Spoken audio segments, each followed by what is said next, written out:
What's up, everybody? Good morning. Welcome to Middays with Marks on 97.5 The Fanatic. What up, what up? Hello, hello. Good morning to everybody watching live on YouTube and our chat. Make sure you watch. That's why you watch on YouTube. Watch the show live. You get involved in the chat. We have a community of chatters that watch the show live and comment. And if you don't get a chance to watch live on YouTube, of course you can go back and watch whenever you want to. It is archived forever. We can never get rid of it. As we welcome back into the fold, he's been off for 2 weeks on vacation in the Bahamas. His name is Ray Dunn. Good morning, Ray. Good morning. Actually, a week, almost a week, six days. Yeah, about 6 days. All right. Yeah, it's been a bit. I don't even know how to push any buttons in here. I don't know how any of this works. Now, we're not going to start the show with it, but we will get an update, a Bahamas update with Ray, as he was down there working very hard doing 2 basketball games. 2 whole basketball games. 2 whole basketball games, and you were gone Wednesday, Thursday, Friday, Saturday, Sunday, and Monday for 2 basketball games that lasted probably 3 hours in duration. No, about 4 hours in duration. 4 hours. And you got to forget, I do a pregame and I do a postgame. And you prep time. All right. Yeah, all right. So, like 7 hours worth of total work? It really loses its luster when you see that I'm doing my game notes on the beach. That's where I lost a lot of people with the this is work. All right. Well, listen, it's not your fault that that's a really good gig to have, and that's what was asked of you to do. When I'm in Wichita with the team, nobody's going to be jealous. Wichita's a good place. Underrated. All right, so Harry May's normally in on a Tuesday. We received an early text this morning. Harry under the weather with a bad cough and a sore throat. So it will be just Ray and Mark's Middays today on the show. And you know what? We have a ton to talk about, obviously. And the decision to keep Kevin Patullo as the primary play caller, seemingly the lead of the show, but I have to get this off my chest because I am embarrassed to be an Eagles fan. I'm embarrassed to be an Eagles fan. And I'm going to say that a small amount of people are responsible for these things, so I'm not wagging my finger at the fan base. Honestly, I don't want to wag my finger at anybody, but I do have to say this. The unhealthy obsession with Kevin Patullo is now not even unhealthy. It's embarrassing, and it's criminal. Yesterday, I saw it before we went on the air. Maybe it was like 8 o'clock in the morning. Someone had programmed a PennDOT sign down at Lincoln Financial Field to be flashing or to have up in lights, "Fire Kevin Patullo." We find out a little bit later on in the day that people allegedly had egged his house on Saturday, the day after the Eagles lost to the Bears. And then I'm reading this morning that there is a website live right now called firekevinpatullo.com. And people, if they want to create websites for Kevin Patullo to fire him, what you do, whatever you got to do. But this is borderline insane, the obsession that we have with an assistant coach who calls plays. And you know what? If he wasn't calling plays, if it was Kellen Moore, we'd probably still be having the same issues. And I'm not telling you Kevin Patullo's done a good job. I'm not telling you they can't make a switch and get somebody to call plays. I'm not telling you they can't fire him and bring somebody else in next year. Honestly, I don't care. I'm exhausted by Kevin Patullo. Absolutely, positively exhausted by Kevin Patullo. And not him, the talk. Kevin Patullo, Kevin Patullo, Kevin Patullo. Haven't we realized that the issues are far greater than Kevin Patullo, the head coach, the quarterback? It's very unhealthy. And I'll say this, and I believe this without a doubt. I was watching the game against the Bears on Friday, and I'm watching the defense get absolutely shredded. We know the offense sucks, but the defense is supposed to be what carries you. And week in and week out, the Eagles were able to survive because they didn't turn the ball over, and they had the tush push for a little bit of that time, and the defense bailed them out. They always got the stop. And then they stopped getting the stops. And then on Friday against the Bears and then the week before against the Cowboys, they got absolutely shredded. But I saw the team on Friday that they weren't quitting. There wasn't a conscious effort to go out there and not give effort and try. But I saw a team that was positively exhausted by everything surrounding the team. Fire Kevin Patullo. Jalen Hurts, A.J. Brown. A.J. Brown social media. Jeffrey Lurie hugging A.J. Brown in practice. Everything right now with this team is too much. And it's very difficult to win anything when there's this much going on. And you can say, well, Kevin Patullo, what does that affect the team? He's affecting the team with his play calls. Agreed. but you don't think that they can feel the noise, they can hear the noise on the outside? Because the only complaints I haven't gotten about Kevin Patullo were internally. There hasn't been one story. There really hasn't even been one player that has criticized Kevin Patullo. Even Jalen Hurts has been supportive of Kevin Patullo. Now, you had Lane Johnson that called the offense. What did he say? That it was predictable or it lacked creativity or something like that? All right. Well, is that Kevin Patullo or is that Nick Sirianni? Nick Sirianni, when they hired Kevin Patullo, let it be known, or actually, I guess it was when they hired Kellen Moore, let it be known that regardless of who they were bringing in, it's still his offense. So if that's true, this is his offense. And if your offensive coordinator is struggling, then that's where you have to step in. And we see now 2 times with Brian Johnson and now with Kevin Patullo, when the offense is struggling, the head coach has no answers. And it seems like that he almost washes his hands and says, hey, I'm the head coach. I'm not the offensive coordinator. So I don't think, and I heard John and Andrew and Connor talking about this all morning, like, oh, we'll make the case they're going to be fine. I don't think they're going to be fine. The season's over. The season's not over. Forget about the X's and O's. Forget about anything that's going on the field. When there's this kind of noise, internally and externally, these players are exhausted with it.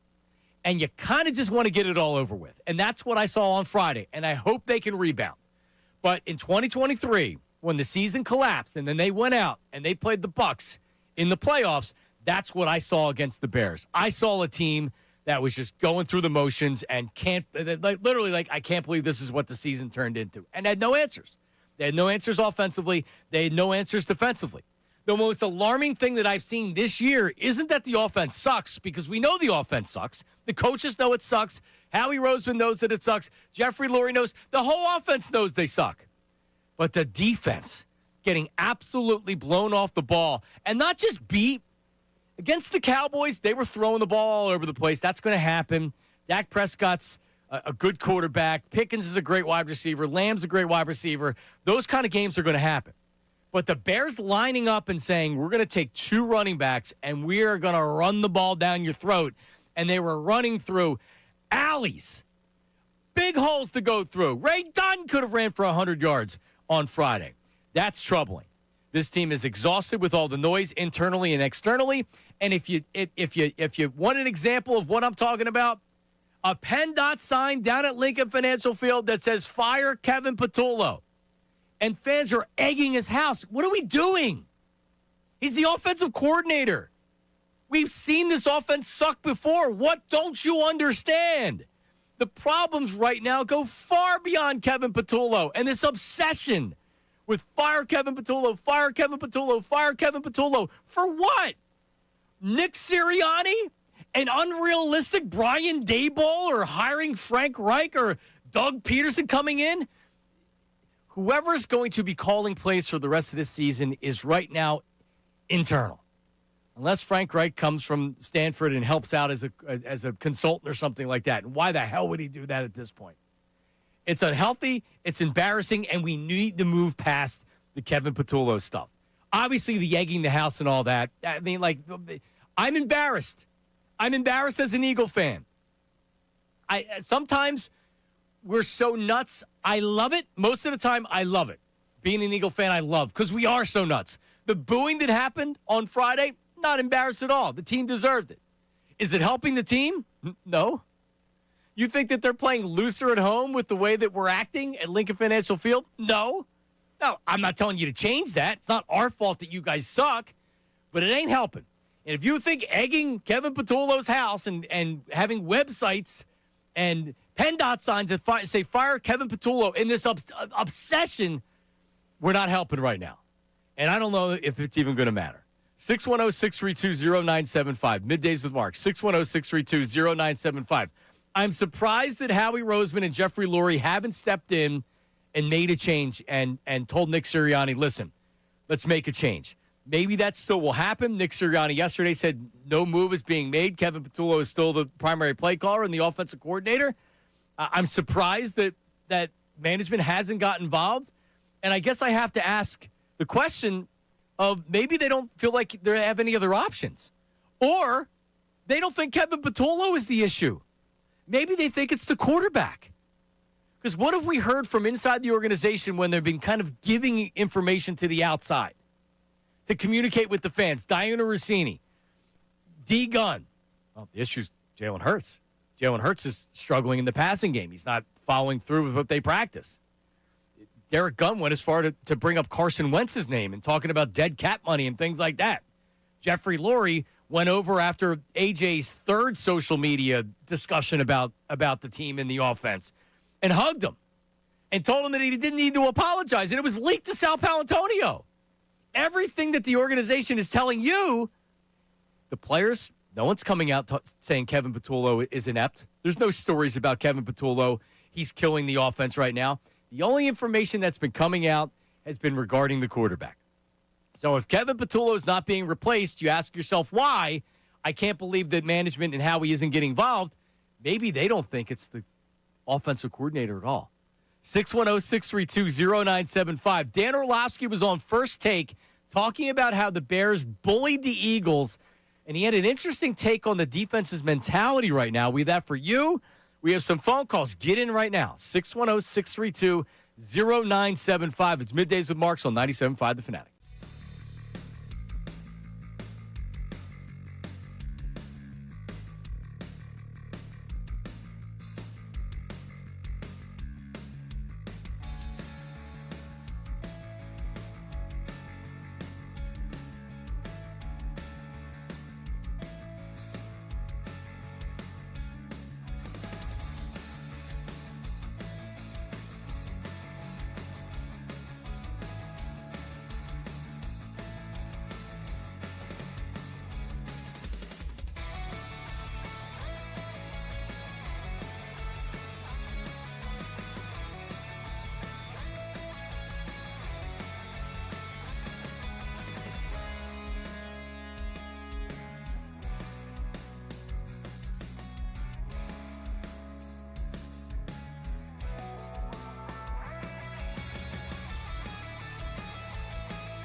physically, offensively do what they did to Philadelphia's defense, it felt like a defense that knows the offense right now is not good, and they were just holding on. I have not seen anybody push around the Philadelphia Eagles defense the way that Chicago did. And so you're watching this defense almost like break. There's nothing left for us to do. We've tried to keep us in games as long as we can. I agree with him. That's Dan Orlovsky on ESPN yesterday. I couldn't agree with him more. They broke. That was the game where it's like, we're done. I mean, Jalen Carter was getting pushed around. Jordan Davis, we're talking about a team that defense that dominated the Chiefs and dominated teams this year. Dominated them. And aren't they healthier? Everybody's back. All the linebackers are there. You can't blame this on, it's just like, they just don't have enough guys in there. No. They got dominated. And you know what else happened? You had a team coming in that felt really confident, that are rolling, and are probably using the nobody takes us seriously. They think that we just beat up on a lot of bad teams and look at our point differential. And they came in and they gave it to the Eagles. I don't know how the defense looks the way that it did, other than what Dan Orlovsky said, which was that they're broke. They got broken. And it's more, and I'm going to continue to say this for the rest of the season unless they recover from it. Because I was saying this in 2023. You don't fall apart like this during the season unless things are broken outside of the football field. Except this year we actually know that's the case because AJ's been speaking about it. They were 10-1, and they had the downfall. They had the free fall in 2023. And what did we learn after the season? They were broken. Everybody had an issue with Jalen. Jalen was battling with the head coach. Nick Sirianni had to rebuild his relationship with the quarterback. The offensive coordinator, Nick Sirianni, was not allowing Brian Johnson to do his job because Sirianni was trying to do too much, right? Like everything went to hell real fast. And aren't we looking at the same thing here? How can we even discuss whether or not everything can be okay? You can't. You just have to see what happens the next time they come out. No one should have any confidence everything's fine. Do you want to make the case? God bless you. Go ahead. How can you do it? How can you say it? Ray, you obviously you were on the beach watching this game on Friday. So what the hell do you know? And I was going through pregame. Our game is at 6:30 on Friday, so I was walking around the resort. This was not a beach watch for me, okay? This was stressful. I could get pregame on the air. We got a game coming up. That wasn't that stressful. But the game itself, was disgusting. The one thing I'll push back here listening to, I don't disagree with the premise of Dan Orlovsky saying this defense broke in that moment because of just where they were at in the game. Because if you look at the drives that preceded pretty much the fumble, that they get the interception defensively, then the fumble happens on the tush push. Was it? Should have been stopped, yada, yada. You could argue that. The defense to open up the second half, 4 plays, punt for the Bears. 3 plays, punt for the Bears. Interception. That's how they start the first 3 drives of that third quarter, that second half. The defense does its job to keep it 10-3 while this offense looks downright disastrous. The offense scores a touchdown. The defense says, here, guess what? Here's an interception and a short field for you. Go take the lead. And push, the offense, fumble? Yeah, hands it right back to them. And that's where it seems like that's like the will breaks there. It's like we gave you a chance to take the lead. Then Bears go down, score a touchdown. Offense comes back out. 90-second drive, 3 and out, another punt. Bears go down to score again. Like it almost seemed, I could agree with him that the will broke. I'm just not as concerned, I guess, as so many people with the defense right now because I see the end of that game and the defense almost mirrored the way I felt watching it, where it's like, we got the interception. Oh, we got a short field. All right, let's go take the lead. The energy's back. That happens, and I kid you not, I was like, you know what? I'm going to leave this game on over here, but I'm just going to put it to the side while I get everything set up for the game because I don't really want to watch this offense anymore. I don't really think this offense is going to give you the lead. That fumble happens, I'm like, yeah, they're losing this game. Yep. It was a 1-point game that felt like it was a 10-point game. Push, fumble. A 12-play drive, was it? Looking at it, 12 plays, 87 yards, 6 minutes and 44 seconds. Chicago's up 17-9. That's okay. They're fine because they can get a touchdown on a 2-point conversion. 3 and out. And then what happens after the 3 and out? 8 plays, 63 yards, touchdown. And then they get the Eagles get the touchdown, which was a prevent defense touchdown.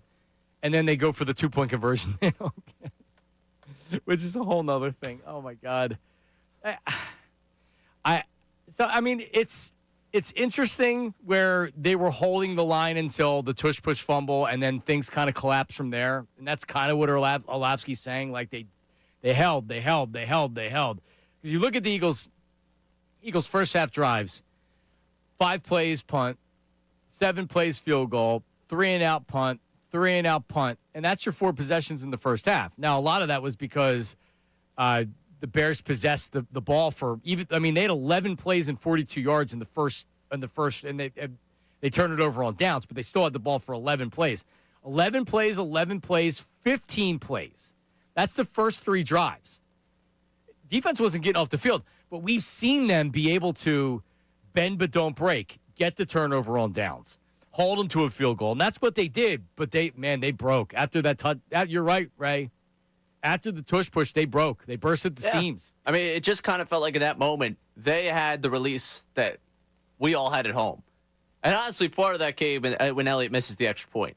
Because it was like, oh, finally, we got something nice. They're going to tie this game. And you just kind of feel the energy drop entirely out of you, the excitement. Anything you felt about that team, you're like, screw it. This team's going to disappoint me. Yeah, after they gave up that touchdown following the tush push, that's when I started walking around the house. And I'm like, this game's over. Yeah. And it was. Carlos in Savannah. Carlos, go ahead, man. Lead us off. Hey, what's going on, guys? How's everybody doing? How are you, Carlos? All is well. Yeah, I came up from Savannah to Philly for the holidays, and we went to that game. And I agree with you. The Kevin Patullo blame game, man, it got to stop. Because it's in the whole overall unit. You know, but at the end of the day, how many times are we going to keep, doing it? We're dealing at the Dallas game. Dallas gave us that game on a silver platter. Yep. We gave it back to them on a platinum platter. You know what I'm saying? Yep. And the Chicago game, we had, where our seats were, me and my brother counted 4 different open receivers that Jalen Hurts missed. So, like I said, it's an overall thing. It's not just Kevin Patullo. It's an overall thing. You know what it is, Carlos? I'm sorry, your phone's terrible, so I got to cut you. But this is a Nick Sirianni problem. The team that used to find ways to win games, they're finding ways to lose games. They did the same thing in 2023. The Cowboys wanted them to win that game. The Eagles couldn't figure out a way to do it. The Bears gave you every opportunity to win that game. You fumbled away a tush push. You can't rely on the tush push anymore. And I mean, is that Kevin Patullo? Right? It's cringy. It's cringy how obsessed this fan base is with Kevin Patullo. And I get rid of Kevin Patullo tomorrow. Whatever. I'm not going to sit here and die over Kevin Patullo. I'm done. I'm just so done with that. 2 weeks ago, I was Patullo. I'm so sick of hearing the name. Shut up. And then now Nick Sirianni, nope, we're not making any changes. Okay. Why is that? How's Howie not getting involved in making changes? We'll come back 610-632-0975. What options do the Eagles actually have in terms of changes on offense? Adam Schefter seems to think Nick Sirianni is going to get more involved. We'll play that for you coming up next. Middays with Marks, 97.5 The Fanatic. Now on 97.5 The Fanatic Sports Update. 2023 all over again. I'm Ray Dunn with this Fanatic Sports Update. The Eagles searching for answers after a second consecutive loss, losing 24-15 to the Bears on Black Friday. Nick Sirianni met with the media yesterday to talk about the loss and looking ahead to the rest of this season. He arced back to 2023 and some of the lessons that they learned. The lessons we learned in 23 resulted in kind of what happened last year. So, of course, win, lose, or draw, you're always constantly trying to learn and get better. Sometimes that sting of the loss has even more impact. They're getting set for a Monday Night Football matchup with the Chargers in L.A. We'll get a breakdown of this Birds team from Brantley Gouton at 10:55 and Jeff Mosher coming up at 12:55. The Flyers fell 5-1 last night to the Penguins. Tyson Forster scoring the game's lone goal for the Flyers. He did leave the game early with an injury. 76ers return to action tonight against the Wizards at 7 o'clock. You can hear that game right here on The Fanatic. This update's brought to you by Super Sure. Do you own a small business? You need to hear this. A seismic shift is coming. It's time to get Super Sure. Not kind of sure, not pretty sure, but Super Sure coming soon. I'm Ray Dunn, your home for the Sixers, Flyers, and the best Birds talk in town. 97.5 The Fanatic and 97.5thefanatic.com.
said, no, they're not doing that. Everybody wants changes there, too. I think that Nick Sirianni probably has to get a little bit more involved in the offense. The offensive line's got to play better. There's probably a combination of factors.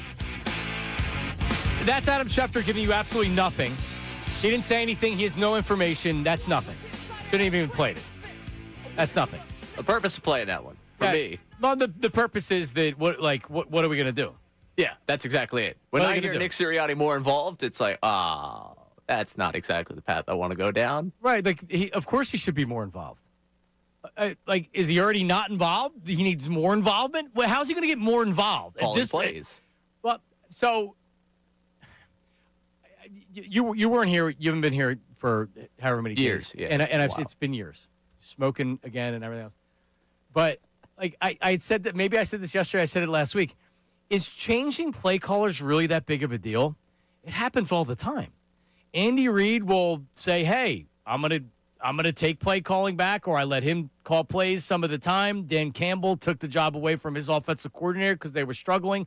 Kevin Stefanski has given play calling duties in Cleveland to the offensive coordinator when he was struggling. This happens it doesn't even necessarily mean the offensive coordinator, it's his fault. It's just that when maybe sometimes there's a lack of chemistry with what he's calling and with the players, you just try something different. So I'm perfectly fine with Nick Sirianni calling plays if we already didn't see him calling plays before. He was bad. That's exactly it. Like, I see that Schefter audio, and again, you nail it there with Schefter giving you very little to nothing. The only reason I even pull it, play it, talk about it is because when he says Nick Sirianni should get more involved, my initial response to that, despite how bad it's been to watch this offense, was, ooh, I don't know about that one. And then I look at the rest of the options, and it's like, well, I'm not a big Bowling Green football guy, but I have no idea if Loeffler can call plays or if it's his first year in the organization. I don't know. I don't have an answer to it. And I've seen someone toss around Parks Frazier. I'm like, I don't know who in that building can call plays. I don't know who in that building is going to have the ability to make this offense flow. So when we talk about Sirianni more involved, Patullo the problem, I'm right there with you in the Patullo conversation. Like, at this point, it's also gotten to the point where maybe this week is the decide week where, like, he actually gets demoted, but we don't know because Sirianni just like, oh, yeah, no, we're not going to make any changes. Why would we make any changes? And we find out from Jake Glazer on Sunday that they made changes. Right. Maybe this is that week. We're getting close to the point of no return. Like, at some point. Well, so is this the week where if they struggle again, then Sirianni calls plays? Well, I mean, I don't know, right? I don't know when you can make an actual impactful change and let that change marinate. Like, we're at the point where it's December. Like, it's December. If you were going to make a change has to be made like now or never. You're either making that change right now or you're not. Or we have to, and it's not the press's fault that they keep asking him about it, but every time I hear it, I kind of cringe because I'm like, oh, like, he's going to give us the same company line. You have to ask that question, but we're going to get the same damn answer. So here's the thing, right? And I'll just reiterate what I said. Is it really that big of a deal? Apparently it is, because otherwise Nick Sirianni would be calling plays, or maybe they switch it up and Sirianni says, you know what, I'm going to start the game. We'll see how it goes. Or I'm going to do a quarter, whatever. I've watched football long enough to know that this really isn't that big of a deal. It happens.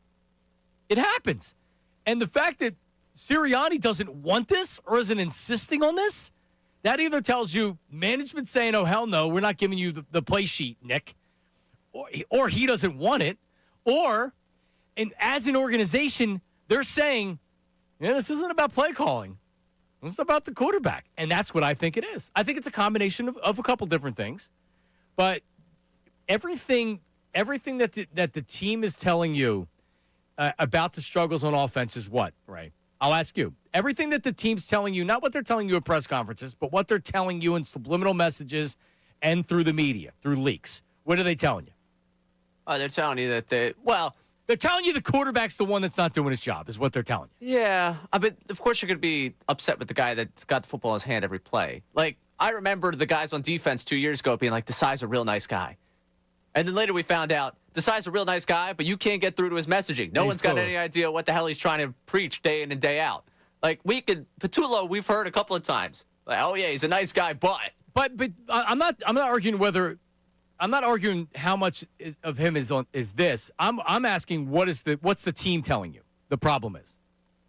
Well, the organization's going with the quarterback here. Yep. People inside the building. I mean, the wide receivers are not thrilled because they're not getting the football. And I'm sure management's not thrilled because Lurie's the same owner that had issue with them winning a Thursday night football game in Green Bay because they ran it too much. Like, he's invested a lot of money in that side of the football. Did you hear A.J. Brown after the game? And this wasn't made a huge deal, but because he didn't blurt it out or it wasn't on social media, but he was asked about receivers were open, and he's like, yeah, guys were open. He said, well, why are you not connecting with it? And he said execution. What does that mean? Receivers are open, right? And he says the problem is execution. So it's tough for me with him. And I love that this Geico ad started playing now. I don't know if you've seen this always open. A.J. Brown, he's running on the oh my gosh, I'm forgetting what the word is for that. But he's running on what is the? You haven't seen the Geico the hash ad? marks? Huh? No, he's running. It's the thing at the gym that you run on. I never run on them. Treadmill? That's it, the treadmill. Oh. He's running on the treadmill. It's a Geico ad. I'm surprised you haven't seen it. It talks about him being always open, like Geico is always open. Yeah. Or maybe it's not Geico. It's one of those insurance things. It's funny it's playing right now. He always thinks he's open. Every receiver I think right now thinks they're open. I think they just want the chance. They want the ball, the opportunity, and it does not feel like they're getting the opportunity. The Devontae Smith miss was egregious. Absolutely. And there's been egregious misses for Hurts this season. I think right now, to me, it's not so much about Hurts, the quarterback. It's Hurts, the concepts. Hurts, what he wants this offense to be is not necessarily what plays best to Hurts' ability. What does he want the offense to be? He doesn't want to run the football. He doesn't want to throw the ball over the middle of the field. That sounds like a great offense. We've seen it. It's not. So is that Patullo? Hold on. And I'm going to address the Jalen Hurts running thing because Jimmy Kempski had written in his awards after the game that he hears that Jalen doesn't want a lot of designed runs in the game plan, which I understand why you would say that earlier in the season. At this point, tough. 610-632-0975. 610-632-0975. Ralph and Joe and Lou and Bob, you're coming up next. Brandon Lee Gouton is coming up. Bleeding Green Nation. I want to go to the inside of somebody that has a feel for what's going on and has a feel for what's going on with the team. And was he the one that put the PennDOT sign up that said, fire Kevin Patullo down at the link? I don't believe it was Brandon Lee Gouton. But we'll get his insights on everything. That's coming up next. Don't go anywhere. Middays with Marks, 97.5, The Fanatic. Oh, it's time to tell you about FanDuel in partnership with Valley Forge. It's the #1 sportsbook for same-game parlays. From points and rebounds to threes and assists, FanDuel is the best place to combine your favorite picks into a same-game parlay or track every stat live all in one easy-to-use app. And right now, it's the perfect time to join because new customers get $150 in bonus bets if your first $5 bet wins. So bet on the players you love the way you want. Tonight, in the association, 76ers back to action against a bad Wizards team. For some reason, I got a good feeling on the Grimes over. Maybe it's the fact that I watched him play well the other night. Grimes points over might be something to bet off the bench against the Wizards team that is just not that good. Head to FanDuel.com/endzone. That's FanDuel.com/endzone to sign up today. Again, new customers get $150 in bonus bets if your first $5 bet wins. It's FanDuel, the official sports betting partner of the NBA. 21 plus, the president of Pennsylvania. First online real money wager only. $5 first deposit required. Bonus issued as non-withdrawable bonus bets, which expire 7 days after receipt. Restrictions apply. See terms at sportsbook.fanduel.com. Gambling problem? Call 1-800-GAMBLER.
Parks, Brandon Lee Gouton, Bleeding Green Nation, joins us coming up his debut on the show.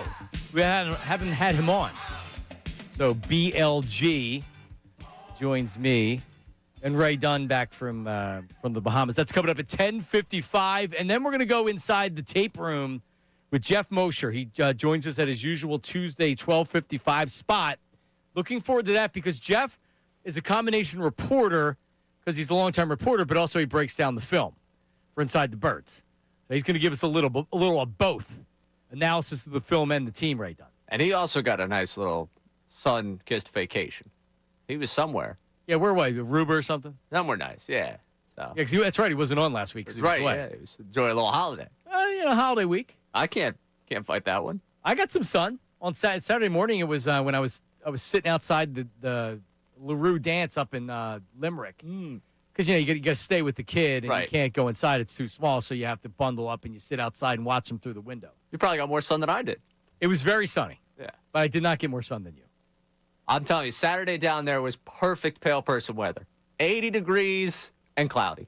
Just how you like it. Just how I like it. Everyone else, I'm not going to get any sun today. Oh, that's too bad. That's too bad. Oh, we'll get more of an update from your trip coming up here in a little bit. Let's take some phone calls. Let's get some text messages. Ralph's calling from Levittown. Ralph, good morning. What's up? Morning. How you doing? What's up, Ralph? I just think it's funny that the players really weren't playing that good against Chicago, and they're blaming the coaches. The first thing is Jalen isn't really good in the wind, and it was really windy. Yep. So they should have ran a little bit more, maybe more pitching to the outside. And all the players are complaining, his own receivers.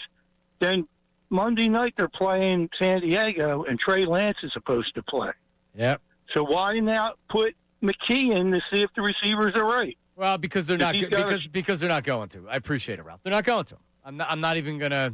It'd be fun if they did it or whatever. Jalen Hurts won a Super Bowl. They're not replacing the quarterback, so they're not going to do it. I as far as and again, like I could sit here and say everybody's blaming Kevin Patullo. Well, now I focus on Nick Sirianni, but talking about running the ball more on Friday, Ray.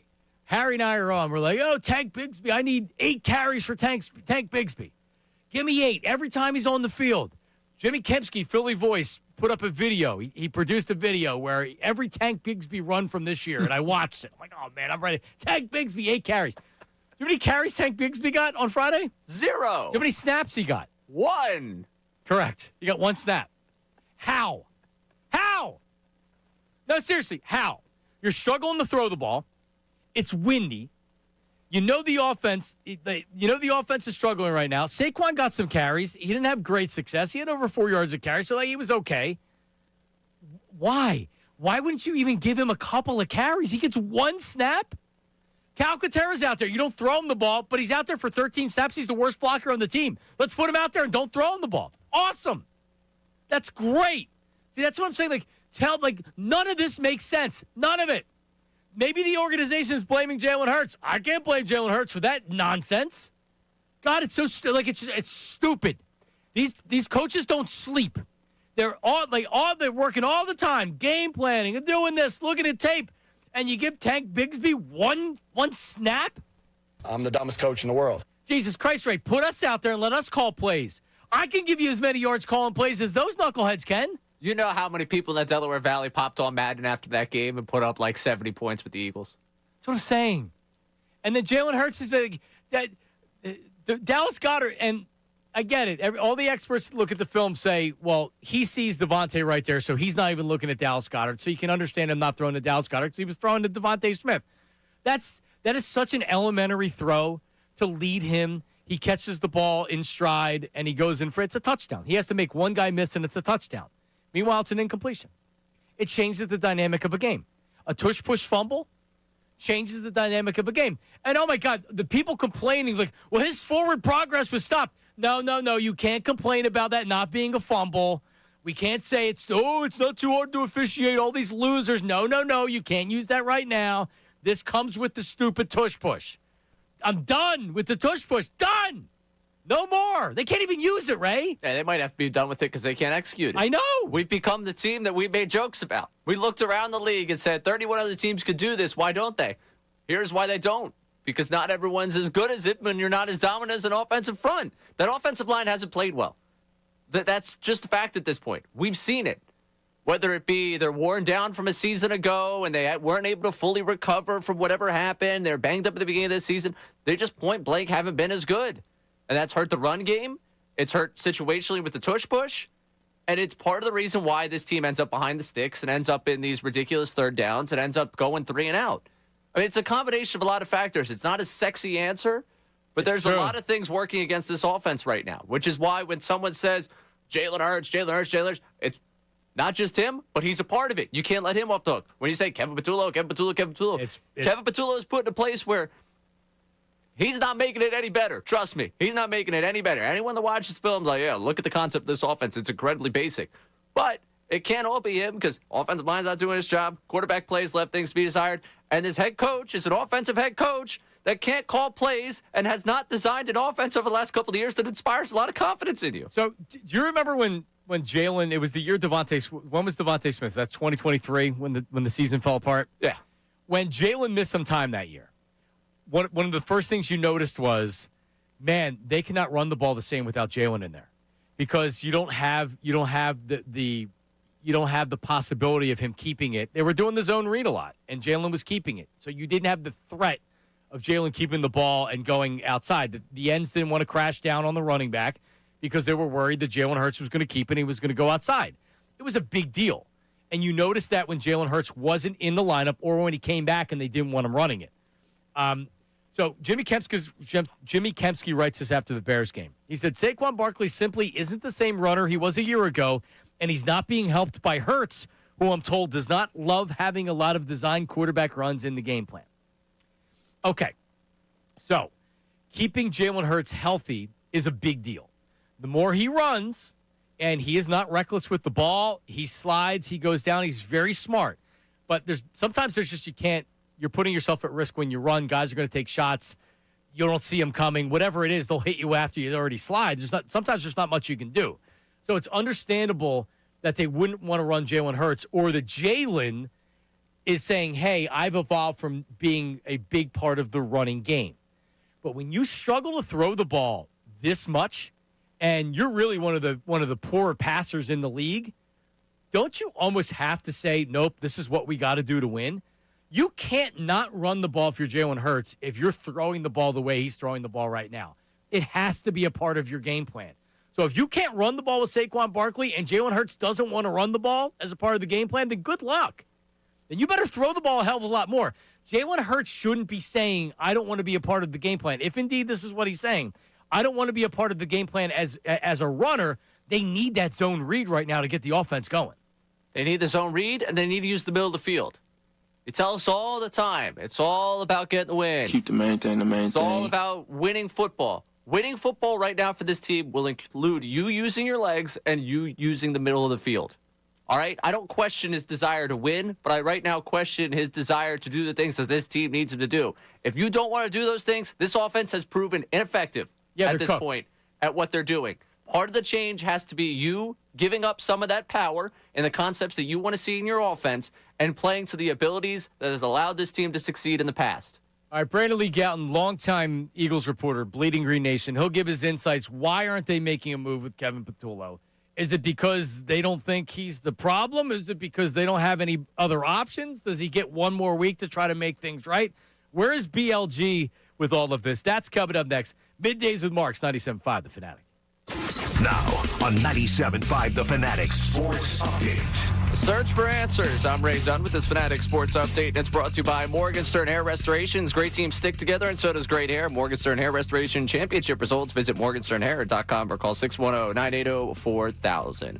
Eagles looking for answers after a second consecutive loss, losing 24-15 to the Bears on Black Friday. Nick Sirianni meeting with the media yesterday, not detailing a ton of what they evaluated over the weekend, but he said they can't keep doing the same thing. Obviously, as we think through it, we're hypercritical on ourselves as well and say to ourselves, well, we might have thought this was the best going in, but as we look at it, we have to change some things too. You can't just keep doing the same thing over and over and over again, expect different results.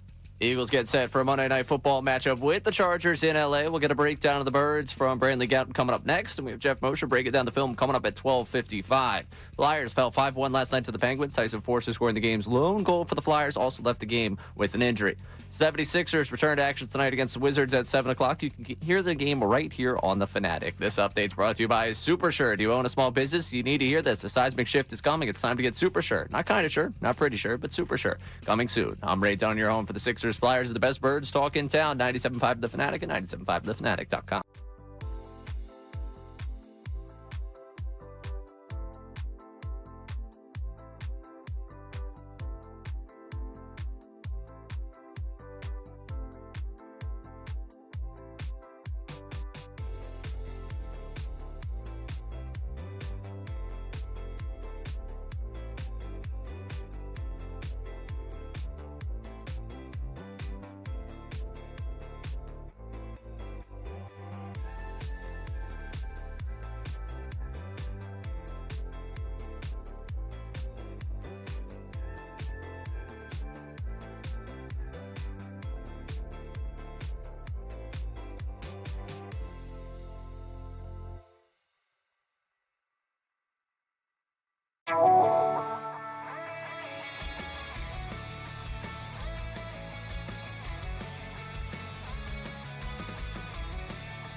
back. It is Middays with Marks. Ray Dunn back from assignment, I guess you would call it. Harry Mays under the weather today.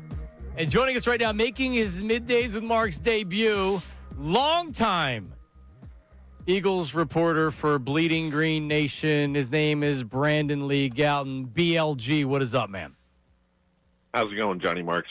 Well, I had a caller 15 minutes ago say that they should bench Jalen Hurts for Tanner McKee, so that's how it's going. This morning, we're egging Kevin Patullo's house. There's a PennDOT sign down at the link. Fire Kevin Patullo. Everything's fine. We're handling this very well, BLG. Yeah, I mean, it's not like the Eagles won the Super Bowl earlier in this very year, right? I mean, that didn't happen, right? I mean, but obviously at the same time, it is a very frustrating time. All right, so why are the Eagles, in your opinion, why are the Eagles not making a change at offensive coordinator, or not even offensive coordinator? Why are they not switching things up as far as the play caller? I mean, are they definitely not, I guess, is kind of my question, considering that we've seen Nick Sirianni talk in the past. You know, you go back to when Sean Desai, was demoted effectively. It's not like Nick Sirianni came out and said that. We kind of learned it from national reporters later on. So, you know, that's something to kind of keep an eye on this weekend and even maybe going into Monday night when the Eagles play next. So that's something I would look out for. But I think the other part of it is that, you know, this is Nick Sirianni's guy. That he installed at offensive coordinator, and despite their struggles this year, seems to have a lot of faith in him, and would also seem to indicate that they don't think it's the play calling as much as it might be the players or the execution. Aha! Exactly. So exit, and that's all code for they think it's the quarterback, right? Diana Rossini, Derek Gunn. Some other whispers that certainly A.J. Brown, we have Devontae Smith yelling after he scores a touchdown. They're saying, all right, like, yeah, maybe Kevin Patullo, we can do a better job. And I would have to look at also Howie Roseman and Jeffrey Lurie. I mean, they have to get involved at some point if they think it's the offensive coordinator and Nick Sirianni's being too loyal. But inside Novacare, are they saying, yeah, like everybody can blame Kevin Patullo, but if the quarterback makes throws and executes the offense the way that it's being drawn up and designed, we're not having this conversation. Yeah, and I think ultimately, you know, that's not the first lever you're going to flip, obviously, when you're talking about the reigning Super Bowl MVP here. So I do think something needs to change, to be clear, when we're talking about should versus will, because, I mean, let's face it, and this is honestly how I felt after the Lions game. The game they won a couple weeks ago, but just the offense looking so broken and scoring a touchdown in just each of their games coming out of the bye week. I mean, this is clearly not stay the course territory. Like, you have to do something to change it up here. But ultimately, for now, we're not seeing evidence that they will. I do think you can, you know, look at the Bears game, and there are certain plays there where there are plays to be made that the quarterback did not make. At the same time, the offense, I will not say, does not look crisp by any means, and does not look well coordinated. So, I mean, the reality is there's a lot of blame here. And even if it's not just Kevin Patullo, which I don't think it's just Kevin Patullo, and I think a lot of it is actually the head coach as well, I think at some point you just have to try to change a variable in this equation. Could that variable be, as Nick Foles suggested, and we actually had a caller last week that called in and said, why not put Kevin Patullo up in the booth? It changes some things up. It gives him a different perspective. He's seeing the field differently. You think that's something they could possibly do? Yeah, I think that's, to me, it's naive in terms of like, oh, that was the missing link. Like, all along, you just need to physically move his position. But it does seem like, why not try it? We're in the stage of like, it's just, give it a try. Maybe that does help here. I think that coming from Nick Foles is interesting. Foles seemed to be under the impression that he was doing that before, which he really wasn't. So I don't know, how that factors in. I'm not trying to take a shot at Nick. It just, he mentioned that, like, oh, he used to be. And I was like, I don't think that's the case. He used to be on the sideline. But yeah, why not? Why not move him up to the booth and see how that works? So why not Nick Sirianni? I was saying this earlier. It's not unusual. You don't have to fire an offensive coordinator to say, hey, let me try calling plays. Andy Reid will hand off play calling duties to his offensive coordinator, not because he's struggling, but because he does that sometimes. We saw Dan Campbell take over play calling responsibilities. We saw Kevin Stefanski. He has given away play calling. This does happen from time to time in the NFL. why would Nick not want to do it? And why do you think that Nick hasn't? He didn't do it with Brian Johnson. It doesn't seem like he's primed to do it right now. Why do you think that's not the case? Well, he was really bad at it, at least results-wise, early in his Eagles tenure. I mean, that's the truth in terms of having to hand it off. But I do agree that it seems like that could be worth a try. Also, just from a standpoint of, I mean, if you are Jeffrey Lurie and Howie Roseman, like, okay, Nick, like, you got us into this mess. Now, like, you fix it. You know, let's see some answers here. Let's provide some solutions. I think part of the reason you don't see that is because maybe it doesn't change a lot. Because ultimately, for as much as everyone wants to get mad at Kevin Patullo, and again, I think it's more than fair to criticize him. Obviously, don't go egg his house. That is, stupid and pathetic. But, I think it's fair to get frustrated with him. But people talk about play calling so much, and I really don't think that's the only issue. I think the design of this offense is a major issue as well. A lot of that goes back to the head coach. Yeah, you're right. A lot's made of Jalen Hurts, and every year he seems to have a different offensive coordinator. But what have we seen out of the offensive coordinators? Outside of what you mentioned, remember Nick Sirianni, when he was calling plays, very pass-heavy, and that didn't work. But since then, every offensive coordinator that they've had, they seem like they don't want to throw the ball more than 30 times. I mean, isn't the team telling you everything that you need to know about Jalen Hurts, which is, hey, he's obviously a Super Bowl MVP, and he's been a great player in this league, but the key to making this offense work is not by throwing the ball so much, it's by having a run-heavy offense, right? I mean, that clearly was the formula last year. They were pass-heavy in the first 4 games early last season, where they went 2-2, and then they really shifted at the bye week, and they were able to run the ball to great success. That obviously cannot be the same formula for this year's team, just in terms of they cannot run the ball effectively.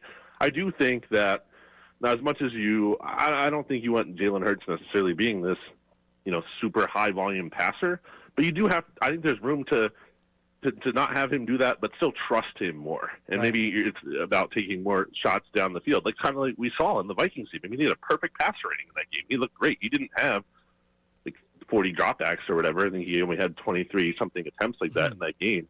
But they let him do one of his best things that he can actually do and push the ball down the field, and had a lot of success against that. Had a lot of success, or the only success really, against the Bears when he's taking a deep shot to A.J. Brown. So, it seems like it would help serve them a little bit better if they were just a little bit more aggressive in the passing game. Brandon Lee Gowton, Bleeding Green Nation, great coverage. You should check out everything that they do.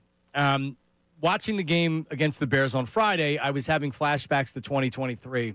And I know it's easy to say that based on it happening 2 years ago, but one thing in particular that reminded me was just kind of how the team came out, and it was – really, it was later on with the defense, but it seems like that with all the noise that's going on right now, and I'm pretty sure the same thing was happening internally in 2023, this team, they almost seem exhausted with everything, from the Patullo stuff and the Jalen Hurts stuff and A.J. Brown and everything else. I know you try to block out all the noise. Doesn't mean you can necessarily block out all the noise. It is very loud in Philadelphia right now.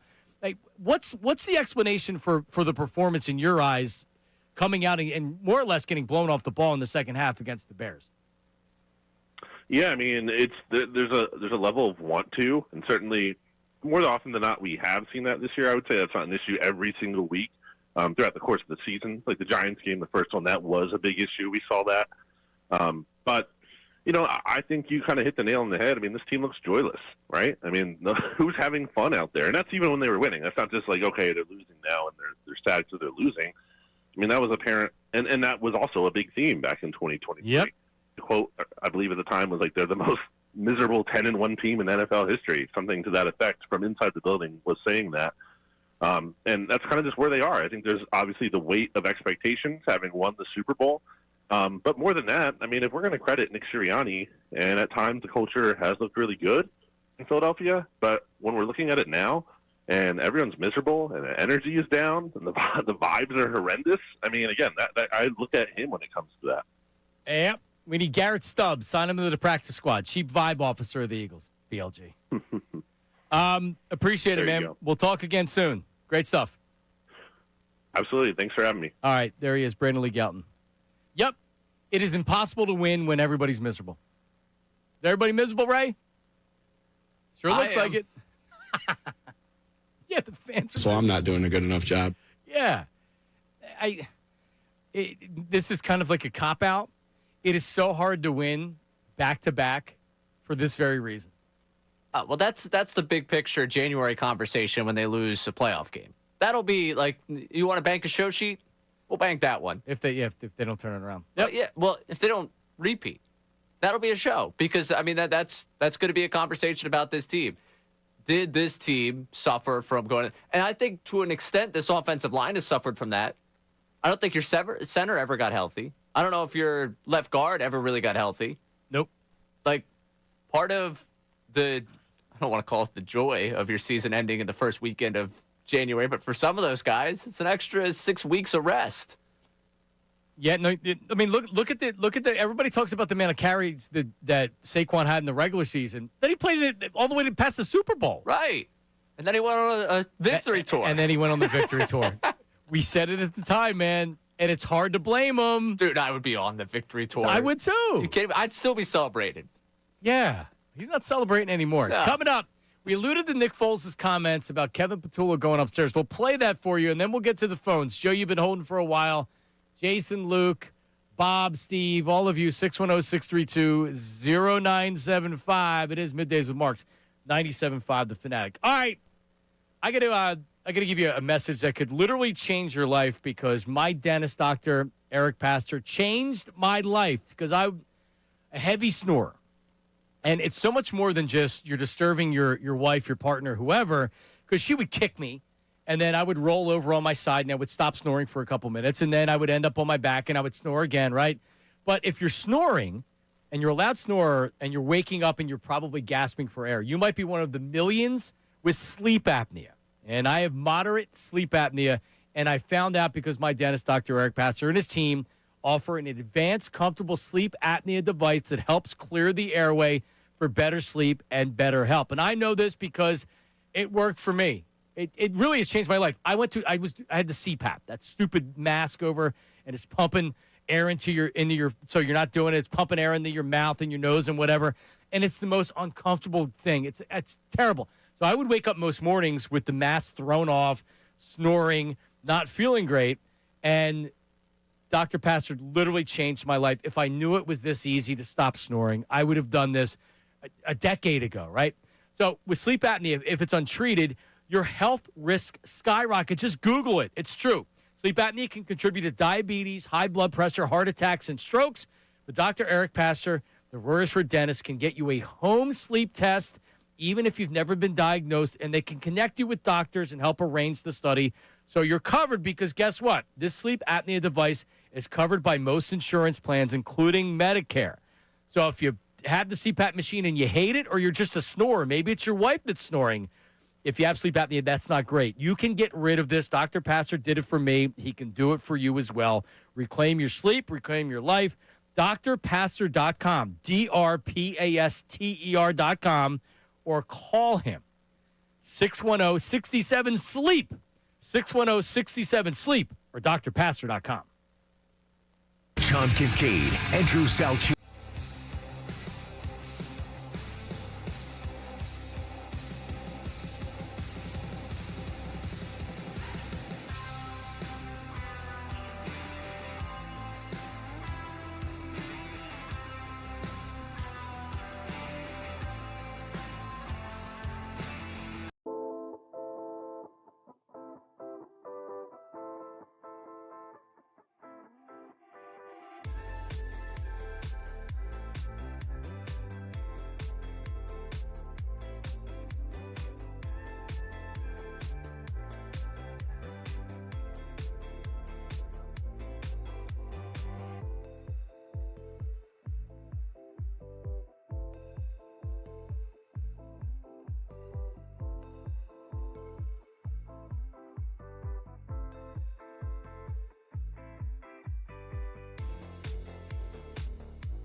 Patulo's first thing needs to get out of the sideline, get away from what's going on, the emotions, because that could be clouding your vision with play calling. You have a different perspective from the sideline. You can't see the coverages as they're forming.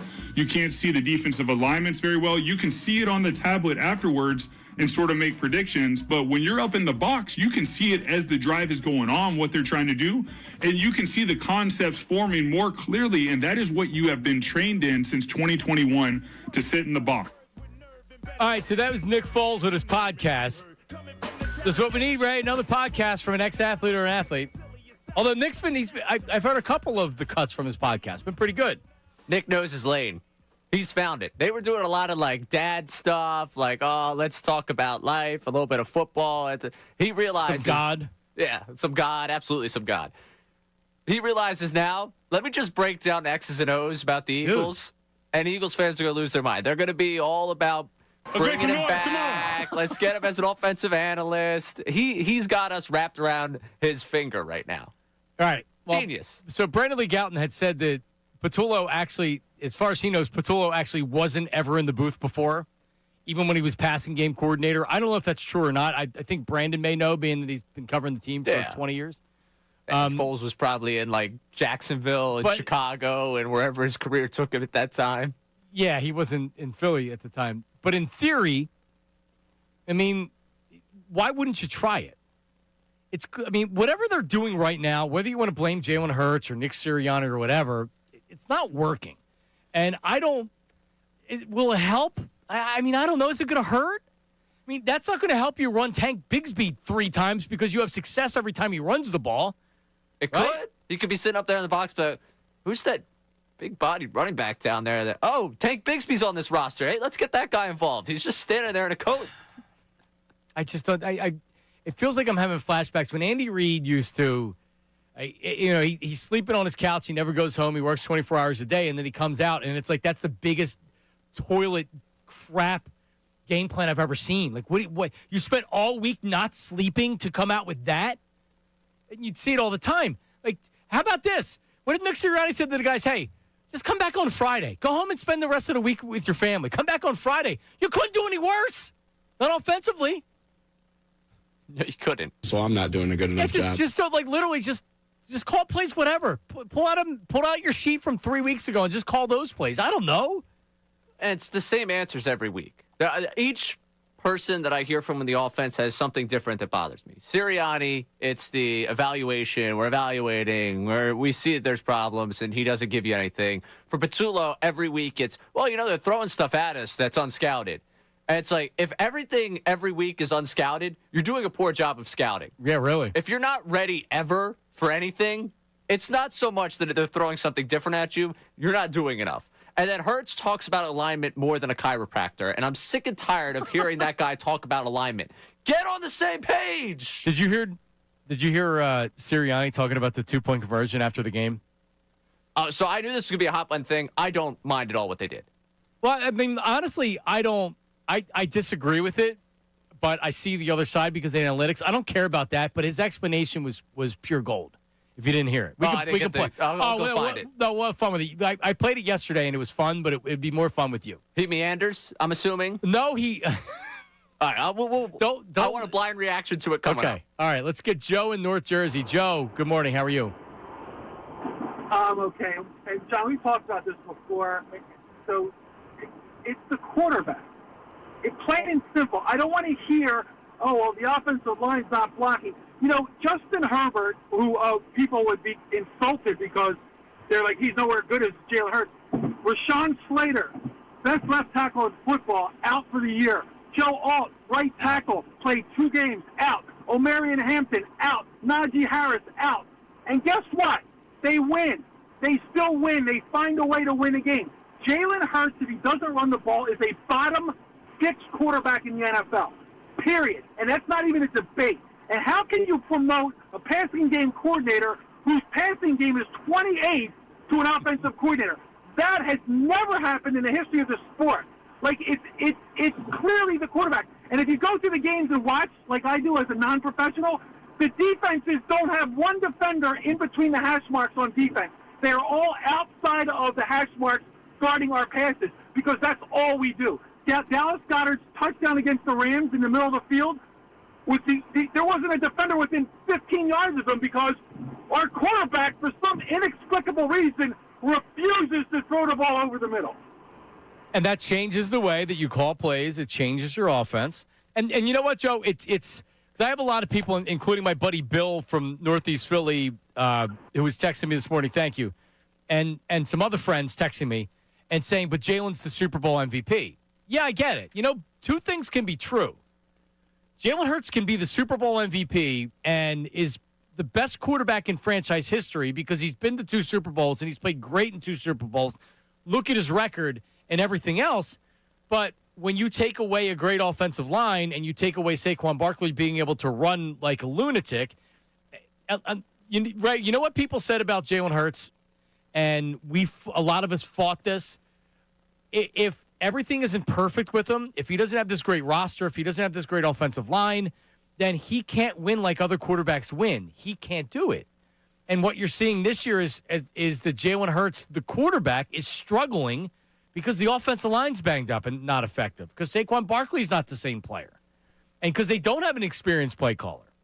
Yeah, I mean, I get it. I agree to an extent. No, actually, no. I don't really agree that much at all. I think it's because it's coming off the Herbert example. The Herbert example to me is a load of crap. Like, we love throwing out Herbert. They went 11-6 last year. What defense was better than the Eagles statistically a year ago?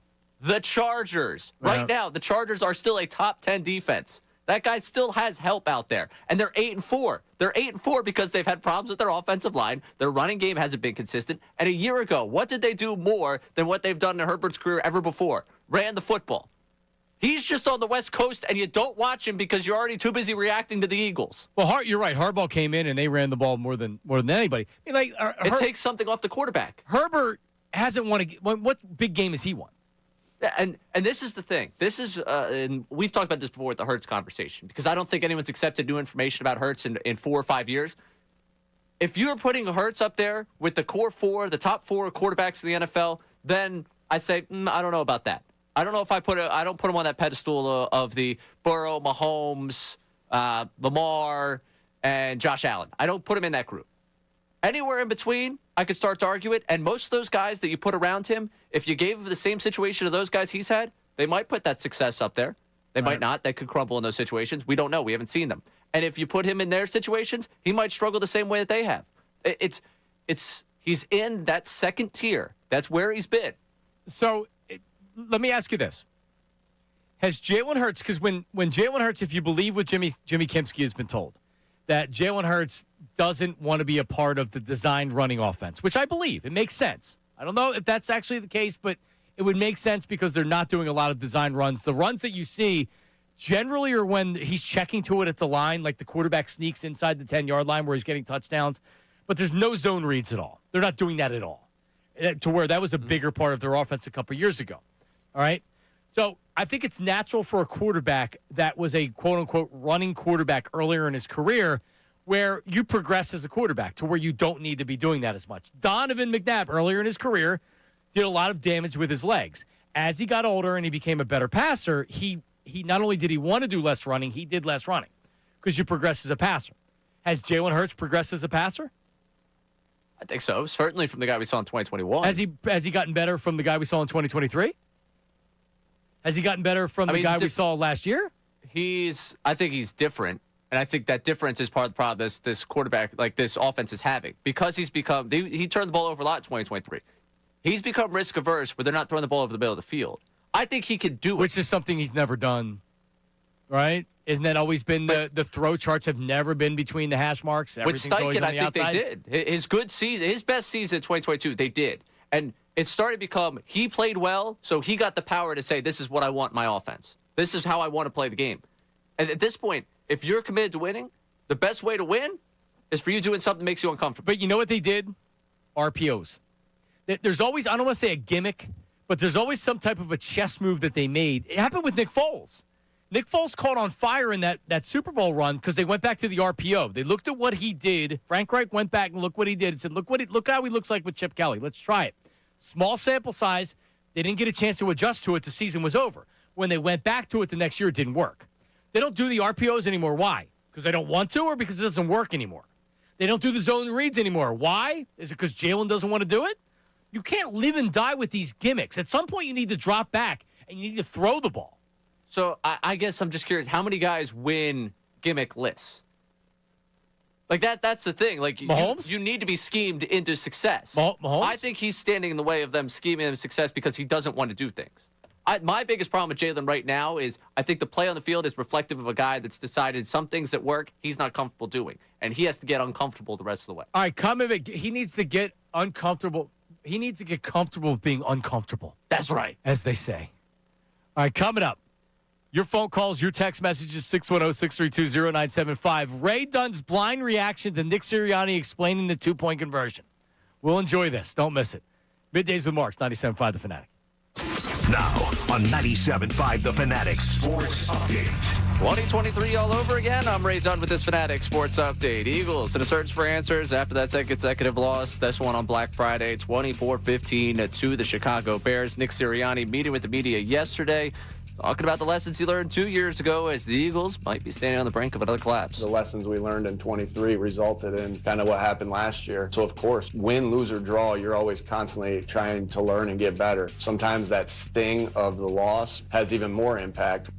They're getting set for a Monday Night Football matchup with the Chargers in L.A. We'll get you a breakdown of everything going on with this team from Jeff Mosher coming up at 12:55. We already spoke to Brandley Gowton earlier in the show. You can catch that conversation one more time on our website or the Fanatic app. Flyers fell 5-1 last night to the Penguins. Tyson Forster's win the game's lone goal for the Flyers. He did leave the game early with an injury. 76ers turn to action tonight against the Wizards at 7 o'clock. You can hear the game right here on the Fanatic. This update's brought to you by Mercedes-Benz. Despite wintry conditions and the heavy traffic, holidays must go on. That's why Mercedes-Benz SUVs come with the latest safety technology. Find incredible offers at the Mercedes-Benz Holiday Love Celebration. I'm Ray Down your home for the Sixers, Flyers, and the Bet Spurs talk in town. 97.5 The Fanatic and 97.5thefanatic.com.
All right, we're back middays with Marks on 97.5 The Fanatic. If you ever miss any of the show, you know what to do. You can go back and listen. Watch it on YouTube Live every day between 10 and 2. That's awesome. But you can also go back and watch the show whenever you want to. Maybe it's like right now, 11:30. You can actually go back and watch from the beginning. You can watch live. Later tonight, you go home. What were the guys talking about today? So you can watch whenever on YouTube. Just make sure you're subscribing to 97.5 The Fanatic. Like, comment, all that good stuff. But also on your podcast. So wherever you find podcasts, just search Middays with Marks, and you can go back. You can go hour by hour. Ray and crew, they post everything where you can go into hour 1, hour 2, hour 3, hour 4, all separately, and listen to the show. Just make sure you're rating and reviewing, following, subscribing. Is it following or subscribing? I know in Apple Music it's follow, I believe. And That's a great question. And you got to rate. So you got to give 5-star ratings as well. And that helps spread the word. It helps people that maybe don't know that Middays with Marks is on the air. So you can listen to the show if you don't get to catch it live at your convenience on demand, whether it's via podcast or on YouTube. So please do that for us. We got a 5-star review over the last week or so here. Nice. Bren checking in. Can't wait for Midday Ray live at Club Risque. How about that? Ray for a day at Risque. Yeah, hey. Now, was there any gay Ray in the Bahamas over the... No, there was not. You go on vacation and you never know it. Have you had that experience? I You try know. to project one upon me here? But Herb was sending me shirtless pictures when he was in Brazil for the Eagles game. That's fair. That's why I'm asking. Yeah, no, it didn't have any Herb moments down there in the Bahamas. All right, back to the phones in a second. But so Nick Sirianni, he goes for 2. I don't care to have the conversation anymore because I wouldn't have went for 2. I know analytics will say why you go for 2, and I'm fine with both arguments. They decided to go for 2. They didn't get it. They lost the game. Who cares? Nick Sirianni's being asked about it after the game, and he gives his explanation. Now I'll tell you when to stop it, and we can just laugh along. Here it is. We had to get a 2-point conversion at one point. I've done a lot of studies on that in my notes. Down 9. I'm always going to go for. He's done a lot of studies in his notes. What think he has a notebook? Yeah. What do you think his studies are? I think that he studied this entire situation where you're down 2 scores, you're down 15. Yeah, this has been a big thing across the NFL. You think this is his idea? He's the one that's deciding to go for 2, not somebody telling him what to do up in the booth. Oh, I think this has been studied. I think he's a part of that study group.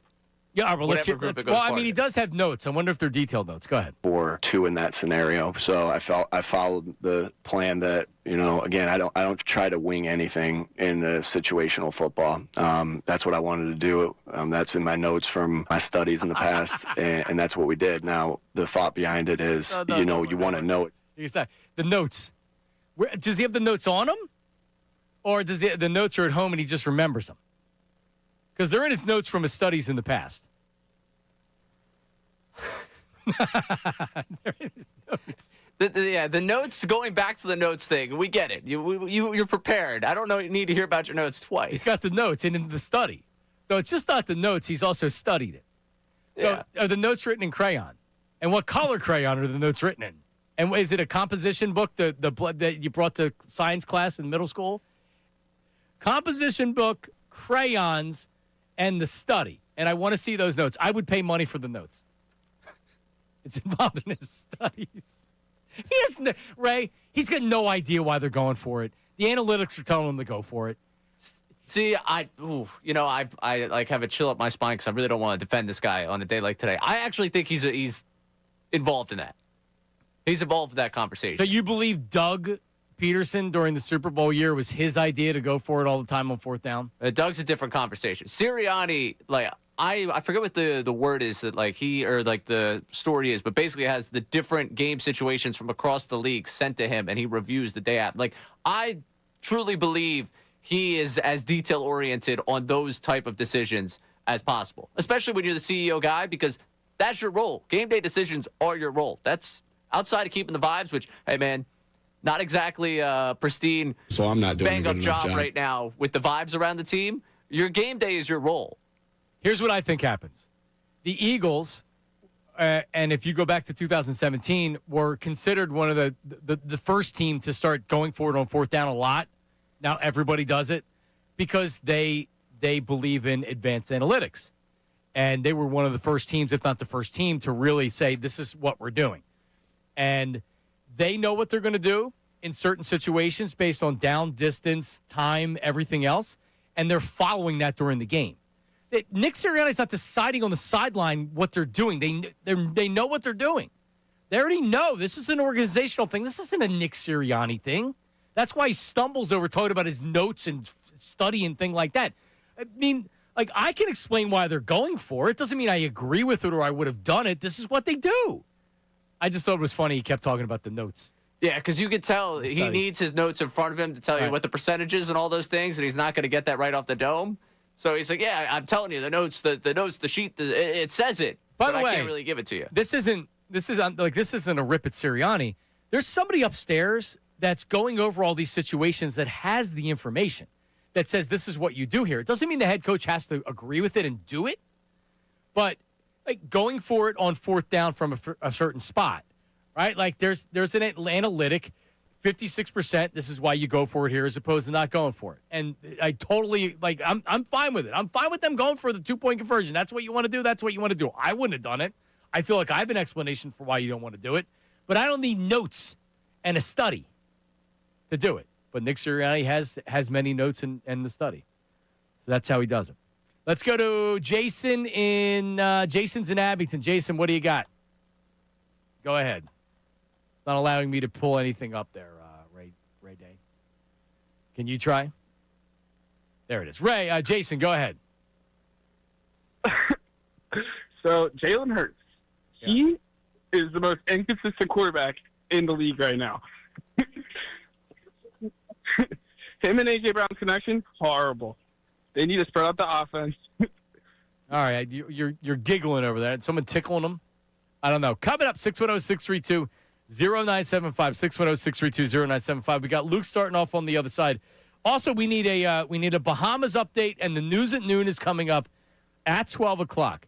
Ray is back from the Bahamas. He was on assignment with the Temple Lady Owls. We'll get an update on everything that happened in the Bahamas and more, and we'll continue talking about the Eagles. And something debuts tonight that Ray's tremendously interested in.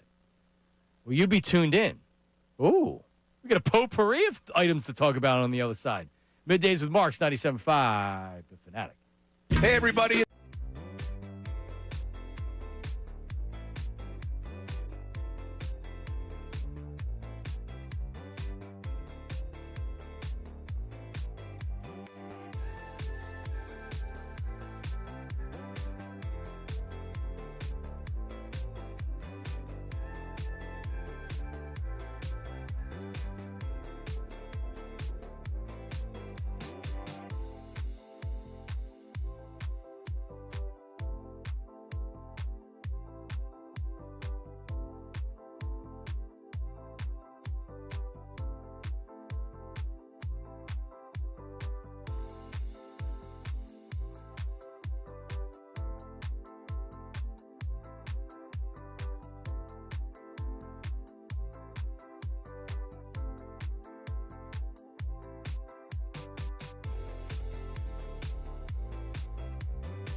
Fanatic Ray Dunn on assignment in the Bahamas is back.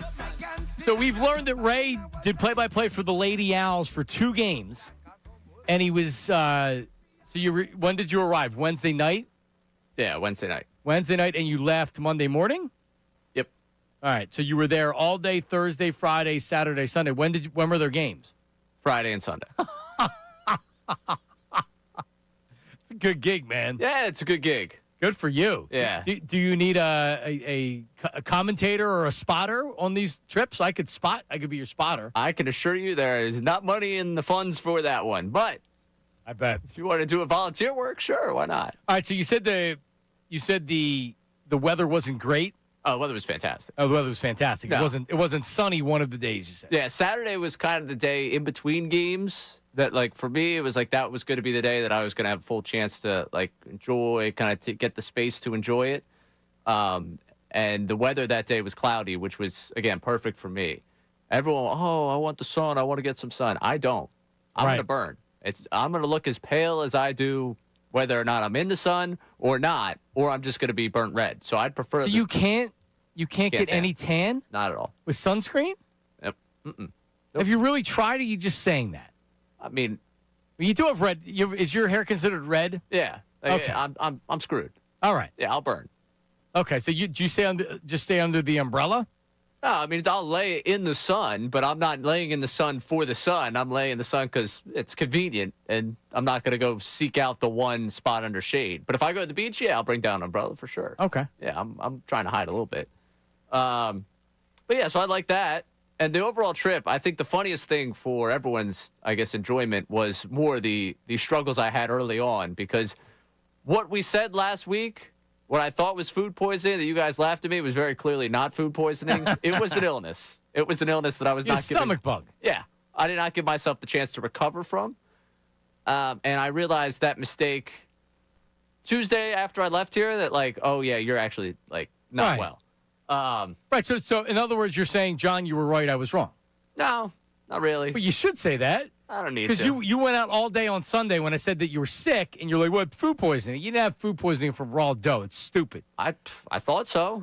I'm going to be quick to assume it's anything but me getting sick. I will never succumb to the mentality that I'm sick. When I came in on Monday, you looked horrible. Correct. You looked like you were sick. You looked like you lost weight, whatever else. So I definitely lost weight. You had a stomach bug. Yes. So I'll do you one better when I look terrible. We obviously had to fly down there. It's a 3-hour flight. We also flew from Newark. So it's about an hour and a half from Temple to Newark in the bus. Right. So I had an extended period there where I really didn't want to be just sitting in a restroom. And I could not keep anything down. So in my genius of all genius ways, I was like, all right, when I woke up Wednesday morning, there's one way for me to survive this trip. I just have to dehydrate myself to the point where there is nothing in my system. And that will keep me from having to use the restroom either on that bus or either on that flight.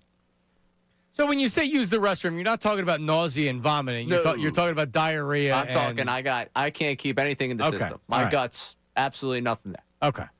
All right. So I dehydrate myself to the point where our athletic trainer, before we got on the bus to go to the hotel, was like, are you hungover, dying? What's wrong with you? Because I looked horrid. So let me get this straight. Your strategy was, because normally when you're sick, especially with the stomach bug, you're told by the doctor, make sure you're hydrating yourself. Yeah. Right? Like, make sure you're hydrated. If you can't keep anything down or food or whatever, that's fine, but lots of Pedialyte, Gatorade, and water. You did the opposite of that and had no fluids at all. Yes. For a solid 8 hours or so there. I mean, that definitely helped it push into Thursday and Friday, I'm sure, the illness. Right. But here's the thing. Every time I hydrate, every time I got fluids in the system, they weren't staying in the system. So I knew what was going to happen. And So it helped you. Yeah, it helped me get there. If you were sitting next to me on the plane, you might have thought I was dying for the last hour there, but it's all right. But you made it through. Yeah, didn't have a ton for Thanksgiving dinner. Didn't get to enjoy a lot of the seafood down there, but nobody really feels bad hang on for a you in the second. Bahamas. You sent Harry and I a drink. Yes, on Thanksgiving Day. Yes, on Thursday I thought I was turning the corner. I was like, I'm going to be better. I did not turn the corner. I did not turn the corner until Saturday morning. Thursday, I was like, oh, it's Thanksgiving. Let me indulge down on the beach and enjoy one. Bad idea. Didn't work out well. Bad idea. No.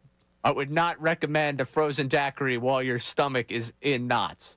How about that? Very Amazing. bad for you. But you're right. You're thinking like, I'm all right. I can have one in the Bahamas. And that didn't work out well. No. But by Saturday, I bounced back. I gave up Friday. Friday, everyone saw me, and they were like, oh, he's reached the point that he's just given up on the fact that he's going to feel better during this trip. And then Saturday, I woke up, and I was great. So. Lady Owls went 1-1. They won their first game, lost their second? Lost the first, won the second. Okay. First one was Michigan State. Was it round robin, or you just play 2 games? Play 2 games. That's so, yeah, winner of that game to the championship game of that division, loser of that game to the consolation game. So, yeah, it was Michigan State was a tough draw to get on your first trip, first game down there. But so, all in all, it was a good assignment. Yeah. Oh, I mean, I love the program. I love the people in the program. Spending time with all of them was great. Our Thanksgiving dinner was just massive with the players' families, coaches' families. You. And me. Yes. It's great. I was, hey, Ray's here.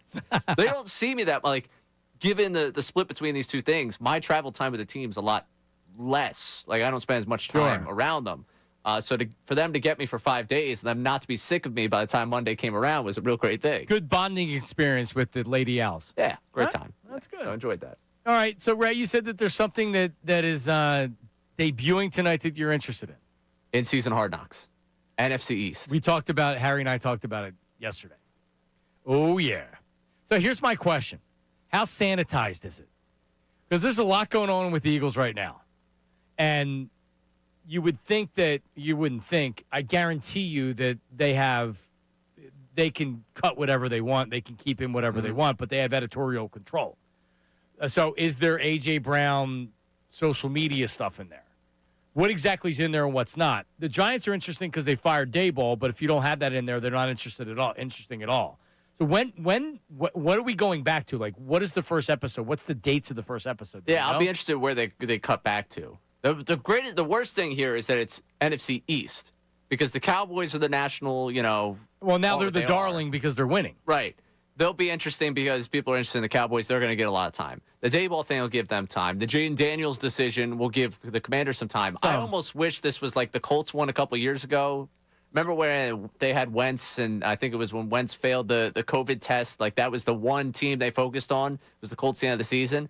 As bad as it would be for the Eagles to have all of that focus on them during this stretch would be as much content as we'd be able to pull out of it.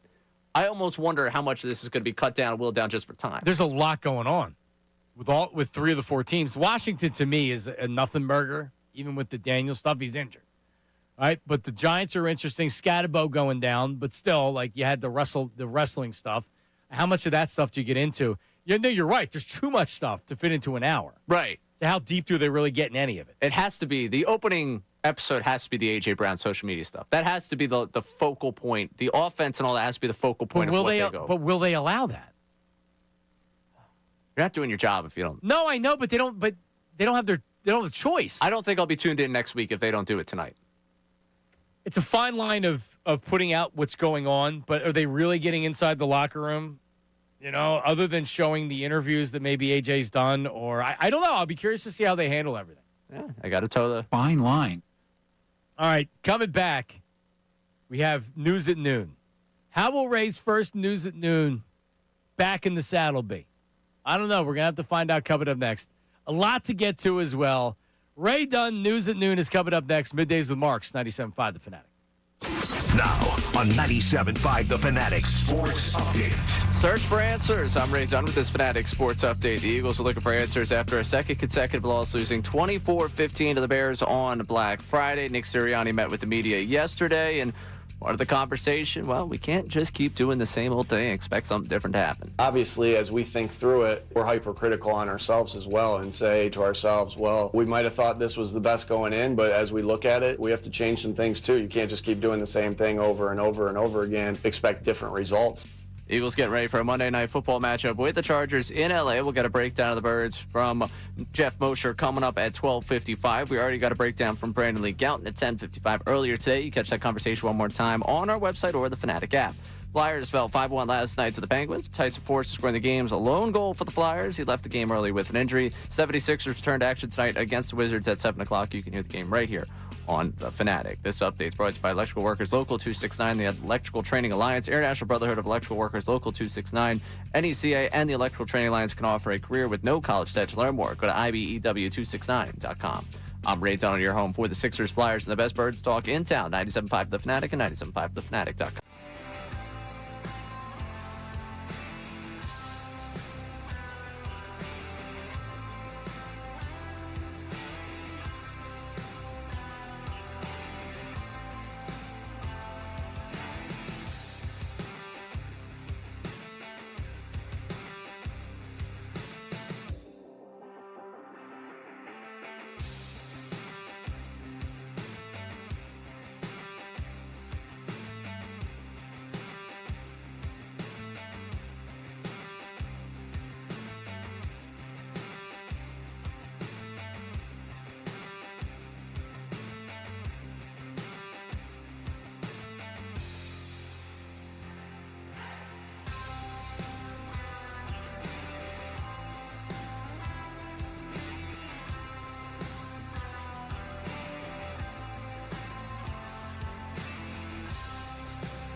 we're back middays with Marks, 97.5 The Fanatic, John Marks, Ray Dunn. No Harry Mays today. That's Mike Mispukin. Just had some dry heaves. Harry's not throwing up, but he is sick. Sore throat, heavy cough. So he, when you got the cough and honestly, I like the fact that he didn't come in because I don't need to get sick from him. I got enough reasons to get sick. It's got 3 kids. My daughter has pink eye right now. Oh, whoa. I find this out 2 hours into the show. Well, I don't have it. Yeah. Well, if my eye is gooky and red tomorrow, I do. Oh, man. It's being treated.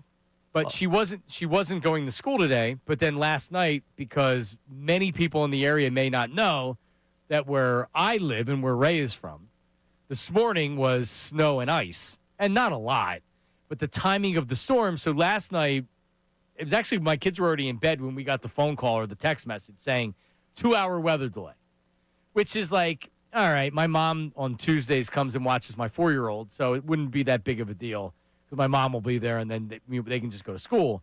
But then we get a call this morning, 7 a.m., and it's going to be a virtual day. So it will not be a 2-hour delay. We'll start school at 9:40 virtually.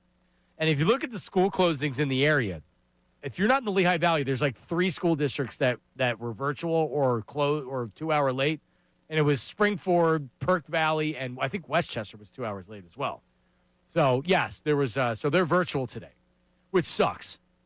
Because my wife's working from home. My mom's still there, so they can take care of it. But just getting them on the Zoom, and you have to put them in separate rooms, and it's just complete chaos.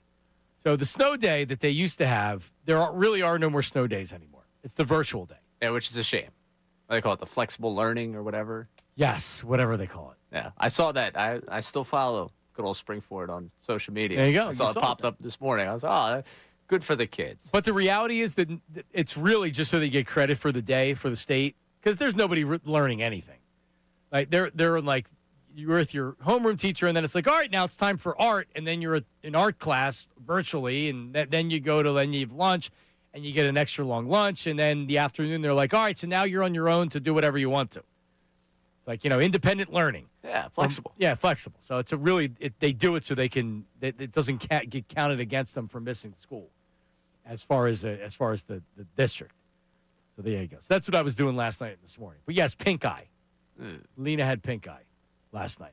She's like, I was just rubbing it a lot. I'm like, no, you weren't rubbing it a lot. You have pink eye. And luckily, we had drops left over from the last time somebody had pink eye, so they don't need to go to the doctor. Dr. Dad took care of it. Nice. Good work there. There you go. And thank you, Harry, for not getting us sick. And thank you, Harry. So maybe he's back on Friday. I'm assuming he's going to be back on Friday. I would think so, but, it's not feeling well. Take your time. Amy Fadul tomorrow. Jason Martinez on Thursday. I'll get my access, my swipe card back so I can get in the building and since Jason took it. Still hasn't told me he hasn't.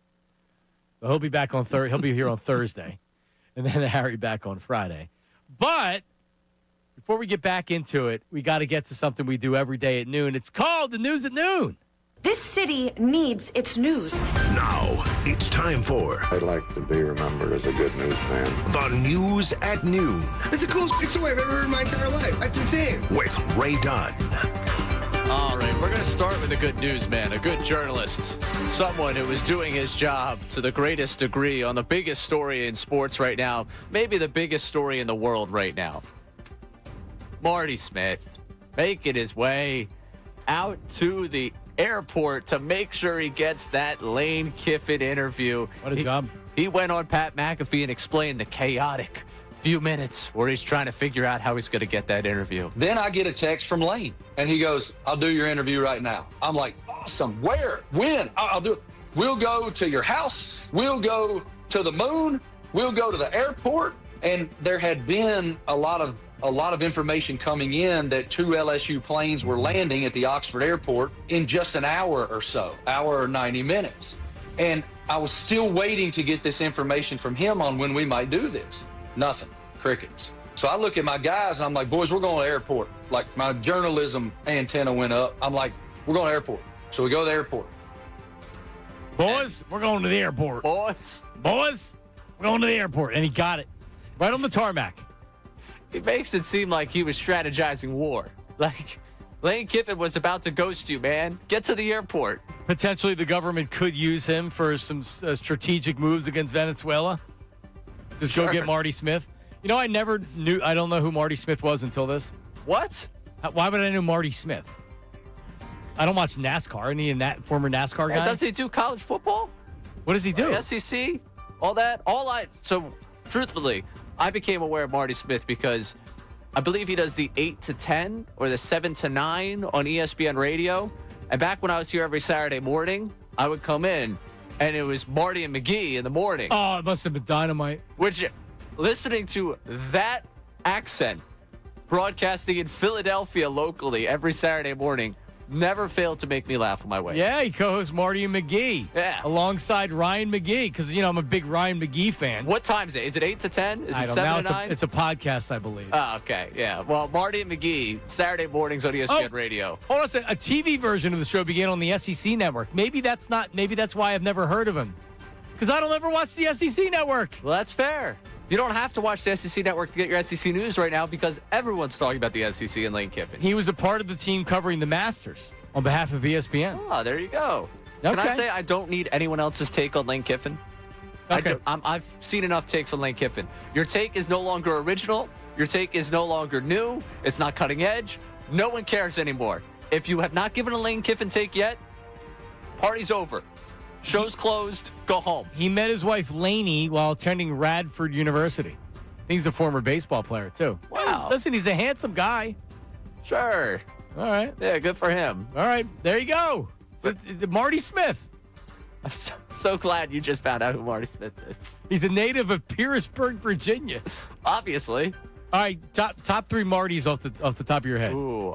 Morning Wig. Good one. Big Marty, which was a carpet store in Hatboro. Big Marty. Hard Marty Bystrom from the 80 Phillies. There you go. Marty Bystrom. That's a good one. All right, I think that's a good 3 for us. Yeah, I don't even know any other Martys. Marty Smith, obviously. Marty Smith would have to king of journalism. All right, next one for you. The biggest NFL story right now seems to be the future of Mike Tomlin and the fact that nobody's really good in the NFL, but Mike Tomlin's future is a big thing. James Harrison, some interesting comments on his former coach. And as much as I hate to say this, I have never been a person that thought Coach Tomlin was a great coach. I thought he was a good coach.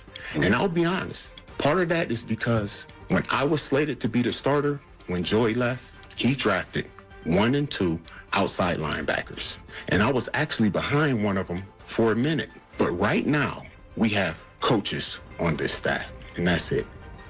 Coaches. Not good coaches, not great coaches, just coaches. Well, he more or less admitted he thinks he's a good coach because he tried to draft players to play ahead of him. And by the way, Tomlin, and Harry and I talked about this, I think, a little bit yesterday. I think it's time for Tomlin to move on for himself and for the team. He's had a great run. And if he was to be traded to the Giants or the Cardinals or a team that is just a bad organization, I think he'd have success. There's something to Mike Tomlin. But if you're a Steeler fan, I mean, damn, you got to have major Tomlin fatigue. They haven't won a playoff game in 10 years. Yeah. Like, come on. It's time to move on. It's time to move on. It's time to get an offensive coach in there. They are going nowhere fast. Yeah, it's time to move on. I think we can all, I thought we were all here last year. But looking at the schedule for the Steelers, pair of Ravens games, a Lions game, the Dolphins, and the Browns. Something that's very important to me. He's 6-6. Never had a losing season. Can he get 3 of 5 to close the season? He can. Or can he get Can he get the next 2 and move on and have a winning record this year? And we don't have to worry about it. He is going to have a winning record. That's my prediction. 9-8. Joe Wechter Jr. says Marty McFly for Marty. Ooh, that's a great Marty. Marty McFly is a good one. Damn, that's a really good one. Yeah. All right, last one for you. We get something tonight that I'm not going to be tapped in for because I think it's a grift at this point. Sunday Night Football. Mike Tirico promoting the return of Michael Jordan to NBA on NBC. We'll have our latest installment of Michael Jordan's Insights to Excellence. MJ talking about his love of the game. He had a clause in his contract about his love of the game, and it does impact how the players go about it today. You'll hear that from Michael Jordan coming up here in our coverage on Tuesday night. So that's tonight. But it's the same interview he did. They sat down for one interview, and they're just cutting it up, right? Talking about the love, even if it's not. Talking about the love of the game. What are we doing here? I understand nostalgia sells. I understand that. But you don't understand it. You don't understand Jordan because you didn't live through it. Right, but the NBA on NBC thing, if their entire thing is we're going to play this jingle that everybody loves, and we're going to remind you when Jordan was on NBC, to me, there's no purpose. I love the song. Basketball. The song's great. Give me the ball. Yeah, I love the song. And it's good to hear from Michael Jordan. What I'm not here to hear from Michael Jordan about is Michael Jordan. Talk about the game right now. Yeah, I don't. I mean, wait. Remember when? That's news at noon. Thank you, Ray. Remember when it was announced that he was going to be involved? I think a lot of people were like, "All right, like, are we talking about he's doing real commentary like Charles and Shaq and even though that's loose commentary, it's more entertainment than anything. But still, you're talking about the games, or is this Michael Jordan coming on and saying I'm Michael Jordan? And that's what it is. Yeah." He's coming on and saying, I'm Michael Jordan. And it's like, oh, well, Michael, what do you think about this? Or he told the story about how nervous he was shooting the foul shot over at somebody's house that paid him to come over, whatever the story was, right? I would like to know what he thinks about LeBron. I'd like to know what people say that LeBron's better than you. The story is who's the best player of all time? Is it Michael or LeBron? Let him give the answer. It's me, and here's why. Give me something. Or, hey, I don't even need you to do that because the LeBron thing. Who's someone's game right now that you love? Break down their game for me. He's not going to do that. Here's something we see happening in the NBA right now. What do you think basketball-wise is it? Is it actually good basketball? Is it not? Is he following it? He's getting paid. No, I know, but he's not getting paid. He's not being paid to be an analyst.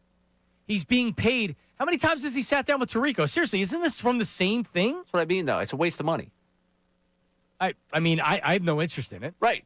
And that's it. If you have no interest in it, I know I don't. If you don't, this is nostalgia for you. But let me say this. The broadcast on Peacock is good. Because Tirico's doing it, and he's really – was it Tirico and Reggie Miller? Yeah. They're really good. It's really good. No, it's – I don't want to – Eagle and somebody else, really good. I don't want to take a shot at what NBC's doing outside of Michael Jordan. But, this is a part of the programming plan that you could do better with. You could do more with. I don't need you to dump all this money into a dumpster just to hear Michael Jordan tell me he loves basketball and he was the greatest. I got The Last Dance. I could go pop that on Netflix again. I agree. I really have no interest in the whole Michael Jordan thing. Right. I agree with you. Yeah, so I'm good with it. Just leave me alone. All right, coming up, 610-632-0975. We now know that Kevin Patullo, at least we think we know, is going to be calling the plays. Thinking about this, Kevin Patullo, who are the best Eagles coordinators in the history of Philadelphia? I want to do a little rapid-fire segment, 610-632-0975. If you'd like to guess what ChatGPT thinks the best 10 coordinators in Eagles history in the modern era is, we'd love to get you involved. 610-632-0975. We'll talk more coming up next. Middays with Marks, 97.5 The Fanatic.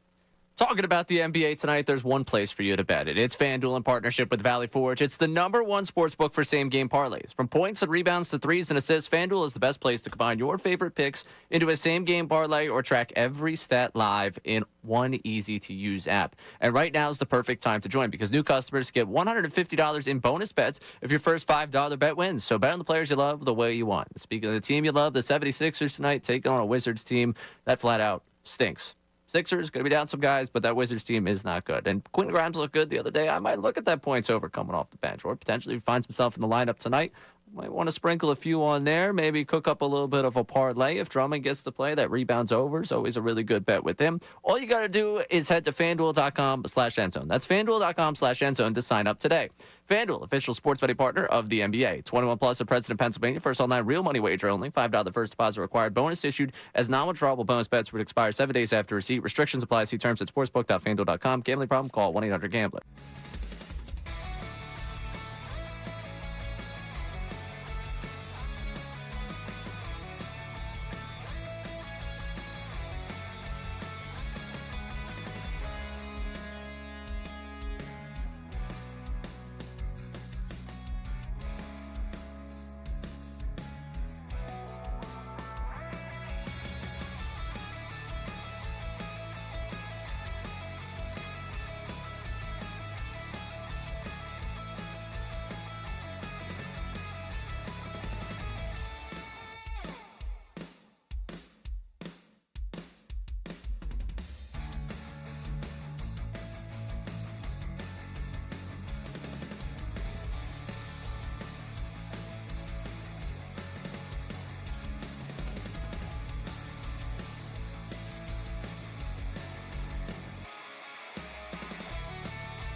Yeah. Yeah. Nick Sirianni. We're back. Middays with Marks. Ray Dunn back. Harry Mays out. Lots to talk about. Like the Kevin Patullo. So now there's a new website, right? I don't know if you checked it out. FireKevinPatullo.com. From time to time this happens where I don't even know the last one that I saw, but I remember previously where you get the website and then once the guy's fired, then you don't have a website anymore. Because then what are you going to do? The guy's got fired.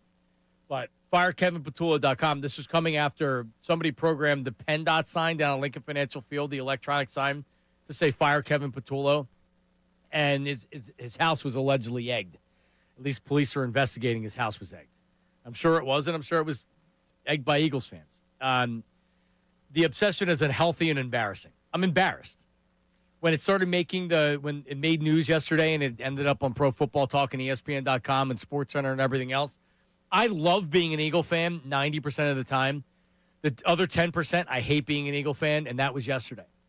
You're egging the house of the offensive coordinator. And it goes beyond that. And I've talked about this many times. It's just weird.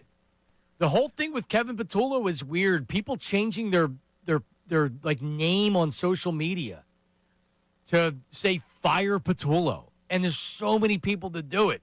I was at we hosted a Friendsgiving for my wife's friends on Saturday.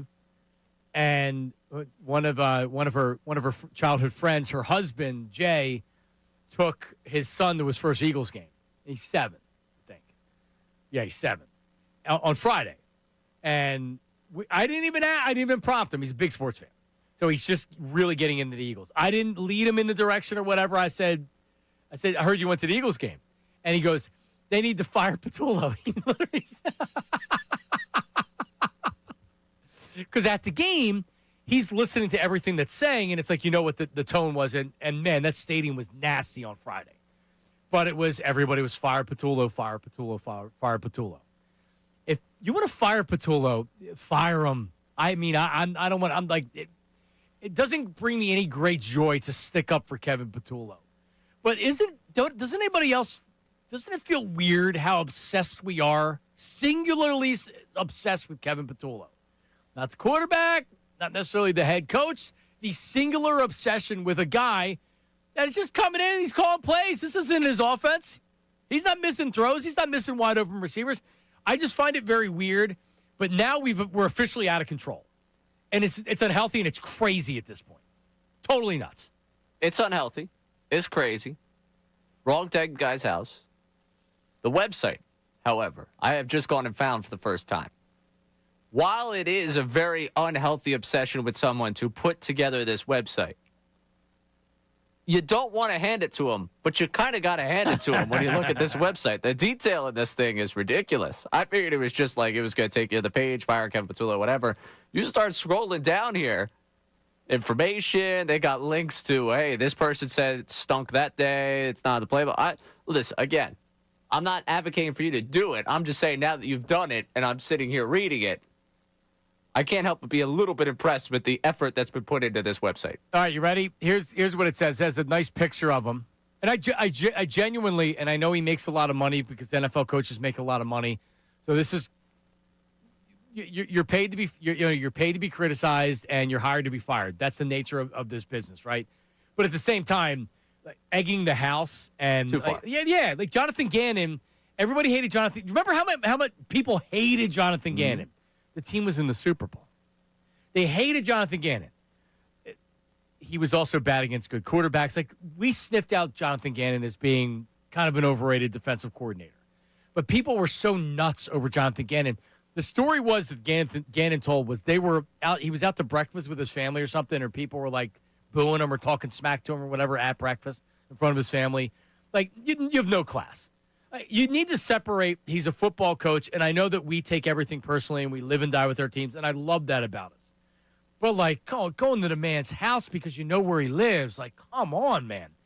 You think his family feels good about that people are egging his house? Like, come on. But this website, FireKevinPatullo.com, it says, Fire Kevin Patullo. We don't need to pass for 250 yards a game, but we could. We don't need to rush for 100 yards a game, but we could. We shouldn't go 0 for 8 passing in any half, but we did. We should run when we're up 14 points in the second half, but we didn't. We should never run just one time and a half, but we did. We shouldn't run the ball when it's 3rd and long, but we do. So here's what I would say about that. How many of these things does Kevin Patullo actually have control over to where he's the one that is being judged? Running the ball on 3rd and long. Do you honestly think, creator of KevinPatullo.com, that it's his idea to play conservative like that? That Nick Sirianni's like, oh, yeah, do whatever you want to, Kevin Patullo. Well, yeah, you're the offensive coordinator. I'm just gonna sit back and watch. This is coming from the head coach. A lot of this is being dictated from the head coach. And if it's not, that's a problem. So Kevin Patullo has done a great job. It's easy to say he hasn't, right? Like running the ball one time and a half. Nick Sirianni, when he called plays, he did the same thing. The chicken or the egg. At what point do we just look at Nick Sirianni? I don't know. Now? And he goes down 3 and outs and 32nd and 3 and out rate and passing yards per game and 25th in yards per game. Absolutely positively correct. And I fire him. Get him out of here. After the season, get rid of him. Get a new offensive coordinator in here. If the season goes down like this, that's probably what they're going to do. But this obsession with Kevin Patullo, and now he's getting his house egged and everything else, is just, it is nuts. It is nuts. But Ray, I want to do this. I have the best Eagles coordinators, and I put it in via Chat GPT. The top 10. All right? And how much do you use Chat GPT? A lot? A little? Nearly never. Never. I use it a lot for a variety of things. Recipes. If you're looking for a diet plan, not that I'm looking for a diet plan, but if you want like a meal plan for a certain amount of calories per day, I mean, I use it for everything. For this business, you can say like, all right, write me a 30-second promo for Middays with Marks on 97.5 The Fanatic. 10 to it, writes it like a dynamite thing. There's so many different ways you can use ChatGPT. So I asked ChatGPT, who are the best Eagles coordinators since 1980? And I want you and the listeners to take a stab at it. Who would you say the best Eagles coordinator is? Jim Johnson. Oh, so you still go Jim Johnson over Vic Fangio? Longevity. Agreed. Yeah, Vic's only he won a Super Bowl, but he's been here a year and a half now. Yeah. Who would you say second? Probably Fangio at this point. What about? I mean, he's won a Super Bowl. That's all right. So there's one before your time that is ahead of it. So we'll do this coming up. 610-632-0975. We'll do it rapid fire style. So you call in, you give your name and location, and then we just hit all the phone lines. And I'll be like, all right, like Herb in Northeast Philly, you're rapid fire. Go ahead. I did this segment rapid fire when I did the Fanatic Hour. You know about the Fanatic Hour, Ray Dunn? Fanatic Hour was 6 to 7 after Mike Miss. So I worked with Mike Miss 2 to 6, and then I would have my own hour called the Fanatic Hour. And I would lead off the Fanatic Hour with a segment called Rapid Fire, where I would come up with a topic, and then I would go rapid fire to the phones. And that'd be the first segment of the show. And then we would get into other stuff. Sometimes I would play an interview that Mike did or something like that. So I want to bring back rapid fire, and we're going to use ChatGPT today. 610-632-0975. The best Eagles coordinators since 1980 is the topic. Who are they? 610-632-0975. Rapid fire is coming up next. Middays with Marks, 97.5 The Fanatic.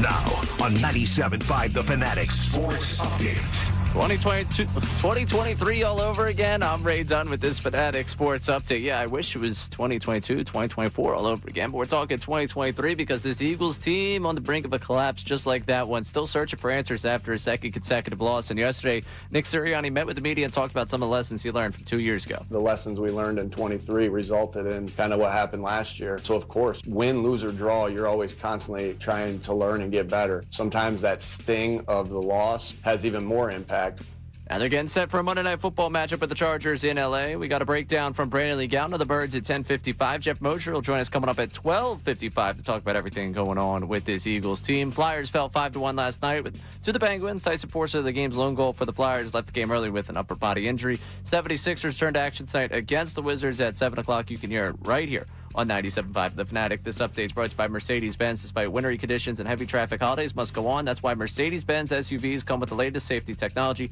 Find incredible offers at the Mercedes-Benz Holiday Love Celebration. I'm Ray Dunn, your home for the Sixers, Flyers, and the best Birds talk in town. 97.5 The Fanatic and 97.5thefanatic.com.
Let's do a little rapid fire.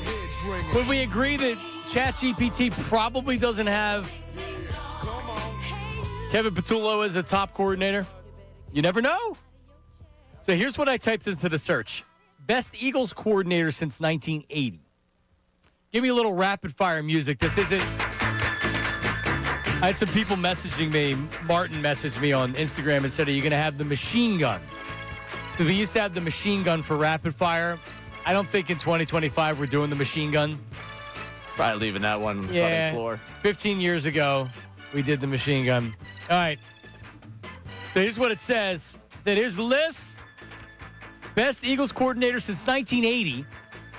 The ones who were true difference makers, architects of great units, and helped shape eras of Eagles football. 610-632-0975. Give your guess. There's 10 of them. 610-632-0975. We'll alternate between callers. We can even do the text board, Ray. 610-632-0975. And Ray Dunn. All right, Ray, we'll lead off with you. You gave an answer, but you can reiterate it. Top Eagles coordinator since 1980. I will take the easy one, Jim Johnson. Right.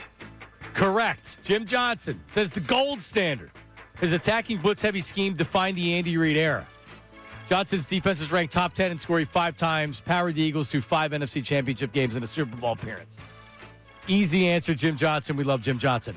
Let's go to Bill. Bill's in Summit. Bill, give us your answer. Chucky.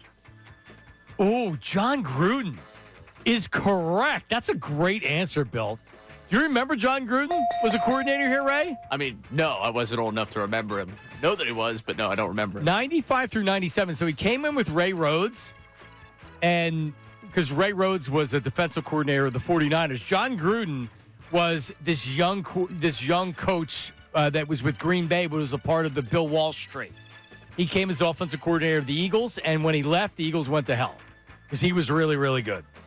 And the one thing that I always liked about John Gruden was in the West Coast offense, it was always about throwing the ball, short passes, slants, and all that.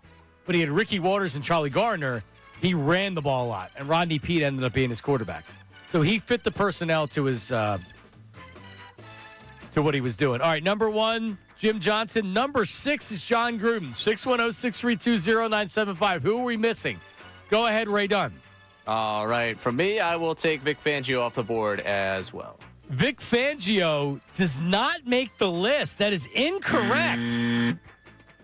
Now, here's where ChatGPT gets a little screwy. Jeff Stoutland's number 2 because he's listed as a run game coordinator, which is everybody's thinking offensive coordinator or defensive coordinator, right? So I'll just take Jeff Stoutland off the board as number 2. And Stoutland University has been, now it's a community college. I was going to say, this year, it's all about Patullo. It's all about Sirianni. It's all about Hurts. Yep. Stoutland just entirely forgotten about. Run game's his thing. Run game. Has it existed? Well, so is that his fault necessarily? I mean, they're not getting better. The offensive linemen keep saying they're one block away, and we never see them complete that one block. All right, well, check the text board in a second. I'll give you another crack at it. Ray, top 10 coordinators. Let's see if they got that. Frank Reich. Frank Reich is correct. Number 3 on the list. The brains behind the 2017 offensive evolution. He helped transform Carson Wentz into an MVP candidate and build a scheme that stayed explosive even after Nick Foles took over en route to his franchise's first Super Bowl.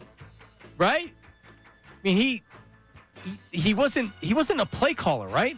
Doug was still calling plays. I think Doug was still calling plays. But he was credited with the development of Carson, but also when Wentz went down, he was able to find Nick Foles. Remember, Nick Foles came in, he struggled big time, and then they were able to figure it out. All right, any on the text board there, Ray Dunn? Yes, Brendan from Mayfair here with Bud Carson. Oh, it's a great one. Bud Carson is correct. Number 5, Bud Carson, the architect, which is not necessarily true, of the legendary early 90s defense. It was a Buddy Ryan defense that Bud Carson took over and actually made them better. But you had Reggie White, Jerome Brown, Clyde Simmons, Seth Joyner, Eric Allen, Andre Waters, Wes Hopkins. One of the best defenses in the history of the NFL was that 91 defense. Built by Buddy, but then Bud Carson came in and just didn't blitz all the time. That is a good one. Any more on the text line there? Right. We got Jim Harbaugh. Jim Harbaugh was not a coordinator. John would be the one that they're looking for. I read Jim from their text, but they're looking for John Harbaugh would be the answer there. I don't know if they considered him because he's special teams. He did not make the list. All right, so how about another Super Bowl era coordinator? I haven't seen it on the text line yet. My next one would be, my guess would be Jim Schwartz. Jim Schwartz is number 4 on the list. Correct. And now we go to 7 is ridiculous. Number 9 is ridiculous because he got fired. And then you'll never guess number 10. What are Chip Kelly's coordinators? Number 7 on the list. Number 7 on the list. One of Chip Kelly's coordinators. Who was... How about Billy Davis? Oh, my gosh. I haven't thought about that guy in... This is where ChatGPT loses you. Billy Davis was horrible. Oh. Not flashy, but underrated. Helped transition the Eagles into a 3-4 defense. Helped. And fielded top 10 units in takeaways and run defense. All right, number 8 got a head coaching job because of his performance in Philadelphia there. Ray. And it was... Jonathan Gannon? How about... Jonathan Gannon does not make the list, actually. Shane Steichen? Shane Steichen, number 8. There you go. Sean McDermott, number 9. Wow. He got fired. Yeah. I'm trying to... I mean, you would have to put Jonathan Gannon over Sean McDermott. He did go to a Super Bowl, right? And then Rod Dowhauer. Were you a big Rod Dowhauer fan? No, I can't tell you. I was a big Rod Dowd. Well, and this is wrong because he wasn't during these years. He was, I believe, he was Andy Reid's first coordinator. So there you go. All right, that's rapid fire ChatGPT. Yeah, that Billy Davis was Billy Davis. You know where Billy Davis? What he did after leaving Philadelphia and Chip? I think he was like the linebackers coach of Ohio State, and then they whacked him. Wow. Lose your job at Ohio State. That's all that talent. Needless to say, he was never a coordinator again in the NFL. And that's part of the reason why I'm a, I guess, cautious ChatGPT user. I don't use it a ton. Well, for the 80% you get of that list, you end up with a Billy Davis. Well, a lot of times it's so stupid, it's fun. But I know the one time we did the Flyers trivia, and I put in Flyers trivia, half of them were incorrect. Right. It had Mark Recchi getting traded to the San Jose Sharks. And even I sniffed that out. That wasn't correct. I gave him to Nate, and I'm like, Nate, can you proofread these? And he's like, yeah, they're wrong. So you got to be careful with ChatGPT. Any maniac could be putting fake or wrong questions out there. ChatGPT doesn't know that. All right, coming up, 610-632-0975. We have Charlie, and we have Herb coming up next. How is Herb from Northeast Thanksgiving? Or I think we talked to him. We talked to him after Thanksgiving.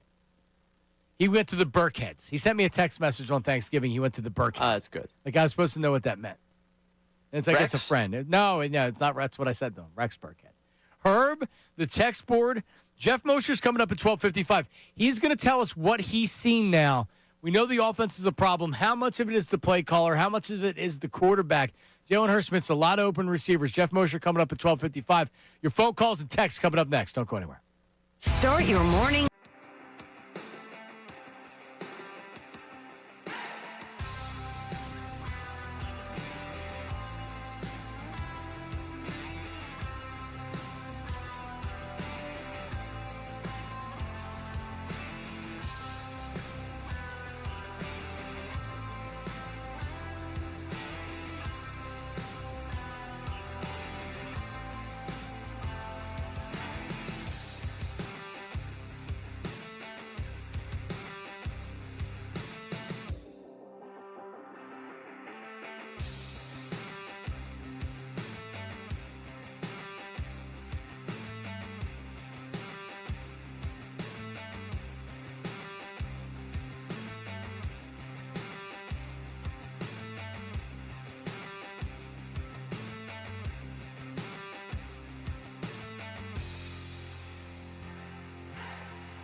Yeah, see, this one needs to be removed from the rotator.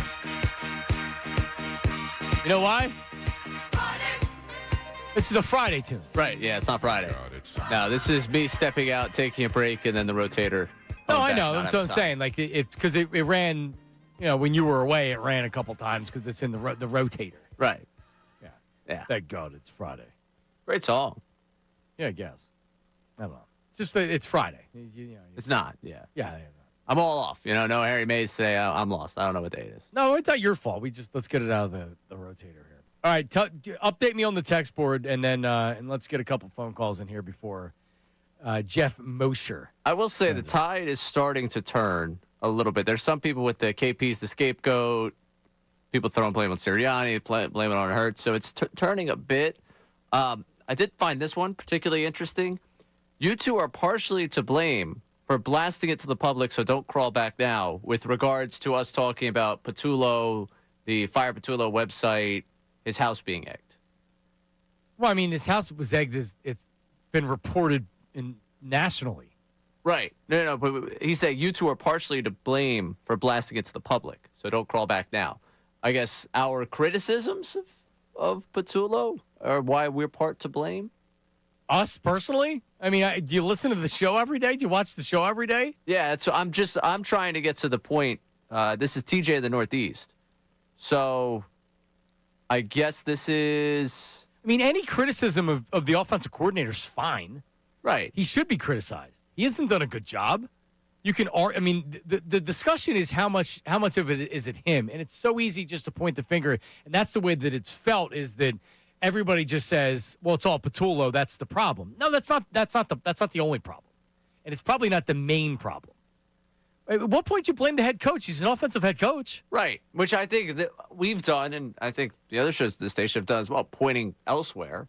Like, I don't think we've I don't think we've been the ones with the Fire Patullo moniker through. Yeah, I don't think we've had that moniker over the last couple weeks. No. So I was just curious, hearing that two of us are to blame for part of this. Is like, we're just pointing out to you what you're watching. This offense isn't good enough. No, because, like, Colarulo was a Patullo defender. Yeah. I'm exhausted by the Patullo conversation. I mean, at this point, it's insane that this guy's getting that we have PennDOT signs and websites and people are egging his house. He's an offensive coordinator. What are we doing? This obsession with we're going to do it with the hitting coach next year and the Phillies too, except that it's the Phillies and not the Eagles. We did this with Jonathan Gannon. I thought the Jonathan Gannon stuff was way over the top, and I didn't think Jonathan Gannon was a great coordinator. But the obsession with Jonathan Gannon, he's this. I remember Sirianni going on radio and doing his weekly hit, and him being pressed about Jonathan Gannon, and like, we're the best team in football. They went to the freaking Super Bowl.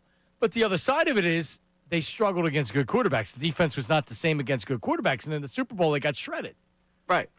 So I mean, there's on this show, maybe not on other stations and other shows. I'm not going to do make believe radio. And it's not going to be, there's only one opinion to have, otherwise you're wrong. No, there's a lot of things that are going on with where the Eagles offense is right now. Another text here, Bobcat from Kennett Square. The obsession with KP comes from the unwillingness of Nick to point to any one thing that is wrong. It's being presented that KP is the offensive coordinator and calling plays. Well, that means he's making all the play calling decisions. If Nick is swaying what he calls, then Nick should be the good soldier and take that blame. Otherwise, it's KP. Also, I think everyone realizes that financially, we can't move on from Hurts, which in a way shields him. I'd love to see the Mormon missile out there slinging it, but not at $160 million dead cap space from Hurts. Yeah, no, like I'm not even entertaining the Jalen Hurts dead cap hit or whatever. He's a Super Bowl MVP. Like, at what point do you give him not the benefit of the doubt, because he's open to criticism. He sucks right now. But the season's not over. They haven't failed yet. And even if you feel like the season's over and they're not recovering from this, you got to let it play out a little bit, which I'm totally fine with. So, like, Jalen Hurts, if they do fail and they make the playoffs and they're one and done, Jalen Hurts is the starting quarterback next year, unless something totally happens that I don't see happening. Let's go to Charlie and Broomall. Charlie, go ahead. What's going on, John? Long time no talk. Is this a whole nother station? Is this Captain Chuckles? This is Captain Chuckles. How's it going, man? What's up, Captain? Sorry, driving and something happened there. Be careful. Anyway, everybody wants to blame Sirianni, Patullo. This is a constant theme in the Philadelphia Eagles, just like the soft coverage is with the Philadelphia Eagles. And that's because it comes from Jeffrey Lurie and his son Julian Lurie, who runs that analytics department. And that's the real problem. You have a meddling owner in this football team, and you have for years. And nobody calls them out because they have the shields of Kevin Patullo and Nick Sirianni, who I don't like as a head coach, but that's for other reasons. But, like, this is the problem. You have these people running your franchise, and they think they're smarter than everybody else. They're the ones that are taking their foot off the gas after they get the lead. If you could see it, I mean, look what was going on against, 2 weeks ago against the Cowboys. Right. They had a 21-point lead, and they took their foot off the gas. And that comes from upstairs. I mean, so back when they weren't winning Super Bowls, and good to talk to you, Captain Chuckles. Lurie got criticized for being too involved, and then they win, and it's like, well, I guess it's okay for them to be involved. I mean, to me, Jeffrey Lurie is the gold standard of owners in the National Football League and in Philadelphia. And he should be involved. And his son, if he's he's running analytics or whatever, it's a formula that's working. And I just got to say, in that Cowboys game, they ran the ball 5 times in the second half. They sucked, and they gave up the lead, but did they really take their foot off the gas, or was that just a team that was on their heels and couldn't get anything going? I don't think they took their foot off the gas. I don't know, man. It is when you lose, everybody gets blamed, including the owner. I mean, like, the owner spends more money than anybody in the city's history, and John Middleton's a great owner. Jeffrey Lurie has said, hey, we can pay everybody, I'm going to do it. Right. Jerry Jones doesn't do that. Yeah, they're gonna change the rules with the salary cap because of what Jeffrey Lurie's doing. Because what the Eagles are doing. And he spent how much money to make that offense that talented? I blame him on the problems I'm watching with this team right now. There's not a piece of me that watches Friday, that game, and goes, you know what's wrong here? That owner's too involved. No. Honestly. Nope. Has he ever called plays? I'm desperate. But the story of him being upset that they were running the ball too much and they wanted to pass the ball or whatever, like, who knows what really happened in that instance. Right. Bottom line is they've been in 2 Super Bowls in 3 years, and they have 2 Super Bowl victories over the course of, 8 years? However many years now? Yeah, so, like, Jeffrey Lurie's doing all right by me. Yeah, he's had his moments. Yeah, I'd say so. Haven't we all? He's the best owner in the history of the city, no? In modern day, you maybe go back to the Flyers, Ed Snyder in the 70s. They also haven't won a cup in 50 years. Yeah, so my lifetime for sure. All right, coming up, Herb, sorry, man, we're going to have to squeeze in out the final hour. Jeff Mosher, Philly voice, Inside the Birds, 97.5 The Fanatic. What does he see when he looks at the tape, and what is his feeling on this team?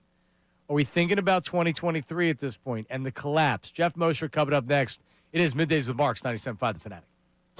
Now on 97.5 The Fanatic Sports Update. Searching for answers. I'm Ray Dunn with this Fanatic Sports Update, and it's brought to you by Groundworks. Your trained and certified experts for basement waterproofing and foundation repair since 1997. Book your free inspection at groundworks.com. The Eagles are searching for answers after a second consecutive loss, losing 24-15 to the Bears on Black Friday. Nick Sirianni met with the media yesterday and talked about how they can't keep doing the same old thing. Obviously, as we think through it, we're hypercritical on ourselves as well and say to ourselves, well, we might have thought this was the best going in, but as we look at it, we have to change some things too. You can't just keep doing the same thing over and over and over again, expect different results.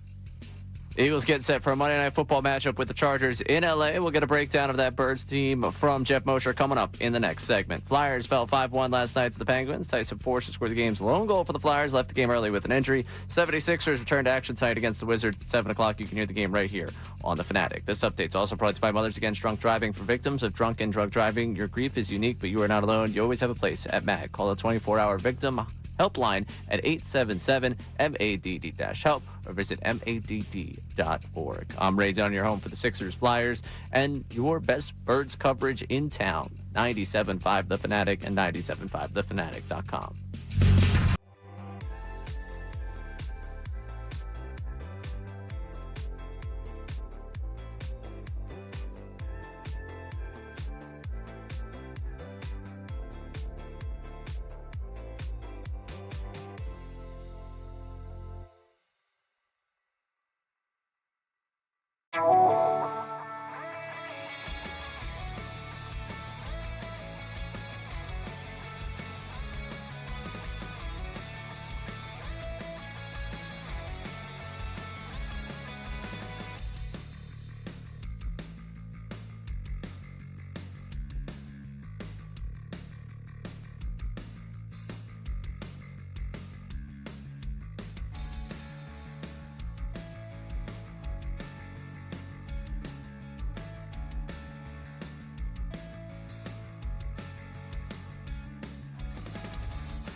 we're back middays with Marks, John Marks, Ray Dunn, and from Inside the Birds and the Phillies voice, he joins us on Tuesdays.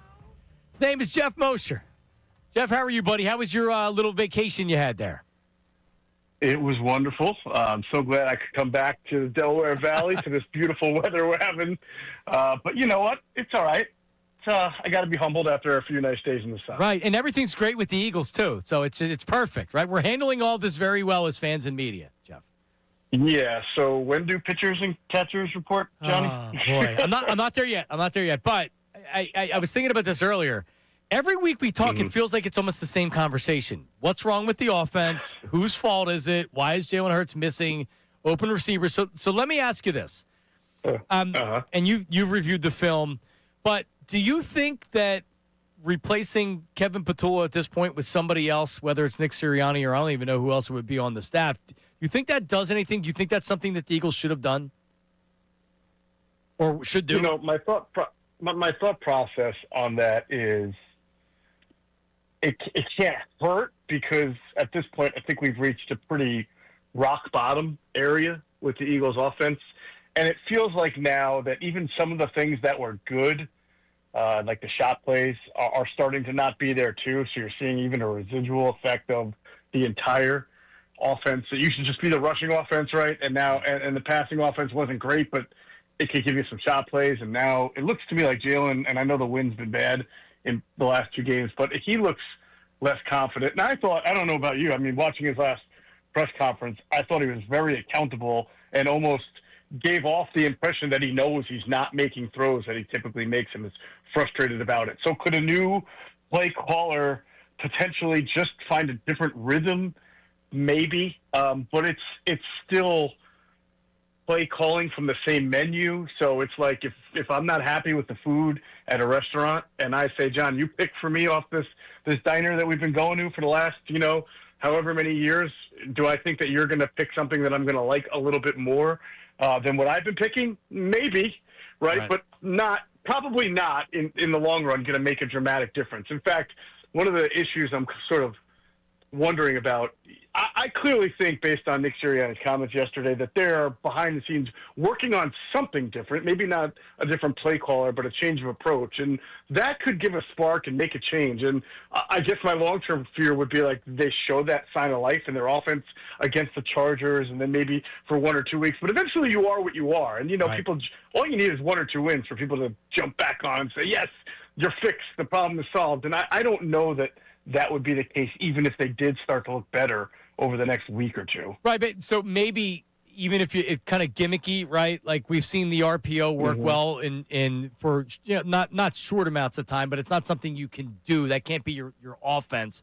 Or the zone read, which it appears that Jalen really doesn't want to do, at least according to what I read Jimmy Kempski wrote. But like the thing for me that really where it has me down in the Eagles kind of recovering and turning the season back around is just like the team. To me, they came out on Friday, and then once that the tush push fumble happened, it's like the defense just said, I can't do this anymore. Like we can't do this anymore. Like every week we got to make the stop. We got to make the stop. We have to make the plays, and the offense isn't doing it.